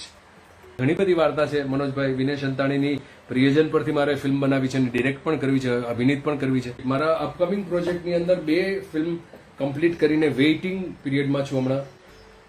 જીવનના એવા તબક્કે છું જ્યારે એક એક્ટર 50-55ની ઉંમરે પહોંચે અને તમે ખૂબ જ મોટી સફળતા મેળવી હોય નાયક તરીકે, લોકોના મનમાં આજે પણ એટલી જ જગા તમે મેળવી ચૂક્યા હો, એ તબક્કે એક જર્ની ખૂબ જ મુશ્કેલ ભરી બને 50 યર પછીની. અને એ જ કારણસર મેં ખૂબ જ સમજણથી 5 વર્ષનો ગેપ લીધો હતો સિનેમાના પડદા માટે, કારણ કે જે પ્રકારના મેચ્યોર રોલની હું આશા રાખી રહ્યો હતો, રાઇટર્સ પાસેથી, ડિરેક્ટર પાસેથી એવા નહોતા આવી રહ્યા, તો મારે એ ગેપ ખૂબ જ જરૂરી હતો લેવો. લકીલી એ 5 વર્ષની મારી વેઇટિંગ પીરિયડ મને ખૂબ કામ લાગ્યો, અને અલ્ટિમેટલી 2 ફિલ્મ એવી મારી પાસે આવી જે ફિનિશ કરી ચૂક્યો છું. ધુઆધાર નામની ફિલ્મ ખૂબ જ સરપ્રાઇઝિંગ ફિલ્મ છે, મારા એજ ગ્રુપની ફિલ્મ છે, અને ખૂબ જ નવા અંદાજમાં, નવા કિરદારની સાથે લોકોને મજા પડે એવી ફિલ્મ છે. અને બીજી ફિલ્મ મેં કરી છે આપણી ઇન્ડસ્ટ્રીની સૌથી મોંઘી કહી શકાય હમણાં સુધીની એવી રાડો નામની ફિલ્મ કરી છે કૃષ્ણદેવ યાજ્ઞિક સાથે. એ જર્ની પણ ખૂબ જ અદ્ભુત રહી છે. બસ અમે લોકો વેઇટ કરી રહ્યા છીએ કે આ માહોલ ક્યારે પ્રોપર થાય, થિયેટરો ક્યારે ઓપન થાય, પ્રેક્ષકો ક્યારે થિયેટર સુધી આવવાનું શરૂઆતની હિંમત કેળવે, અને આ ફિલ્મો એક પછી એક રજૂ થવાની શરૂઆત થાય. ત્યાર પછી દિવાળી પછી બીજા પ્રોજેક્ટ્સ જે પાઇપલાઇનમાં છે એ ડેફિનેટલી અમે લોકો આગળ વધીશું. જો આપની ઈચ્છા હશે તો આપણે થોડા દિવસ પછી, જો કોકોનટની ટીમ ઈચ્છે તો આપણે સેકન્ડ સેશન શરૂ કરીશું. હું આવીશ ફરી પાછો. આ 3rd સિઝન છે. રજા લેવાનો વખત આવી ગયો છે, કારણ કે દરેકે દરેક મિત્રોના સંદેશાઓ નહીં વાંચી શકું, પણ જેટલાના મારી નજરની સમક્ષ આવ્યા છે હું એના જવાબ આપવાના પ્રયત્ન કર્યા છે. આજે 1-1.5 કલાક જે આપણે મજા કરી છે, લેટેસ્ટ હોપ તમને પણ ખૂબ આનંદ થયો હશે. ઘણું બધું એકબીજાથી કંઈક આપણે શીખવાનો પ્રયત્ન કરીએ. Still I am a student. મારી લાયકાત નથી, મારા માંધાતાઓ જે આની આગળની સિઝન્સમાં 1-1 કલાક તમારી વચ્ચે આવીને જે બોલી ગયા છે, એ બધા ગુણીજોની વચ્ચે હું બહુ નાનો સામાન્ય એક્ટર છું, પણ જે પણ કરું છું દિલથી કામ કરી રહ્યો છું. ખૂબ જ ઇન્ટેન્સિટી સાથે કામ કર્યું છે, અને એ જ કારણસર કદાચ હિતેન મહેતામાંથી આજે હિતેન કુમાર બન્યો છું. આપ સૌને ખૂબ ખૂબ શુભકામનાઓ. એક નાનકડી સલાહ કે જે લોકોએ વેક્સિનેશન લીધું નથી ગુજરાતમાં કે જ્યાં પણ જે પણ ખૂણામાં હોય, હું સતત પ્રયત્ન કરતો રહું છું લોકોની સાથે કમ્યુનિકેટ કરવાનો મારા ફેસબુકના માધ્યમથી, અને કલેક્ટર્સ અને આ બધાની વિનંતીઓ આવે છે. દરેકને વિનંતી કે તમે તમારી જાતને સંભાળજો. બંને વેક્સિન લીધા પછી પણ બહાર નીકળતી વખતે તમે માસ્ક અને ડિસ્ટન્સ જાળવવાનું ચૂકશો નહીં, માસ્ક પહેરવાનું ચૂકશો નહીં. હવે આપણા એ આપણો પોશાક જ બની ગયો છે એક પ્રકારનો, એ જ રાખશો. અને આઈ વિશ કે રંગભૂમિના સર્કલમાંથી આપણે ખૂબ બધા જણોને ખોયા છે. હવે એમાંના સમાચાર આપણી સમક્ષ ના આવે, કારણ કે ખૂબ ખાલી થઈ જઈશું યાર. ઘણા બધા મિત્રોને ખોયા છે, એમના પરિવારજનોને દિલાસા સિવાય બીજું કંઈ નથી આપી શકતા. પણ જેટલા હયાત છે એ મિત્રોને માત્ર એટલી જ વિનંતી કે પોતાની જાતને સંભાળજો, પરિવારને સંભાળજો, તમારા માવતરને સંભાળજો, તમારી ફેમિલીને સંભાળજો અને take care of your self. Love you everybody, love you so much. મળીએ વહેલા. Thank you so much. Thank you.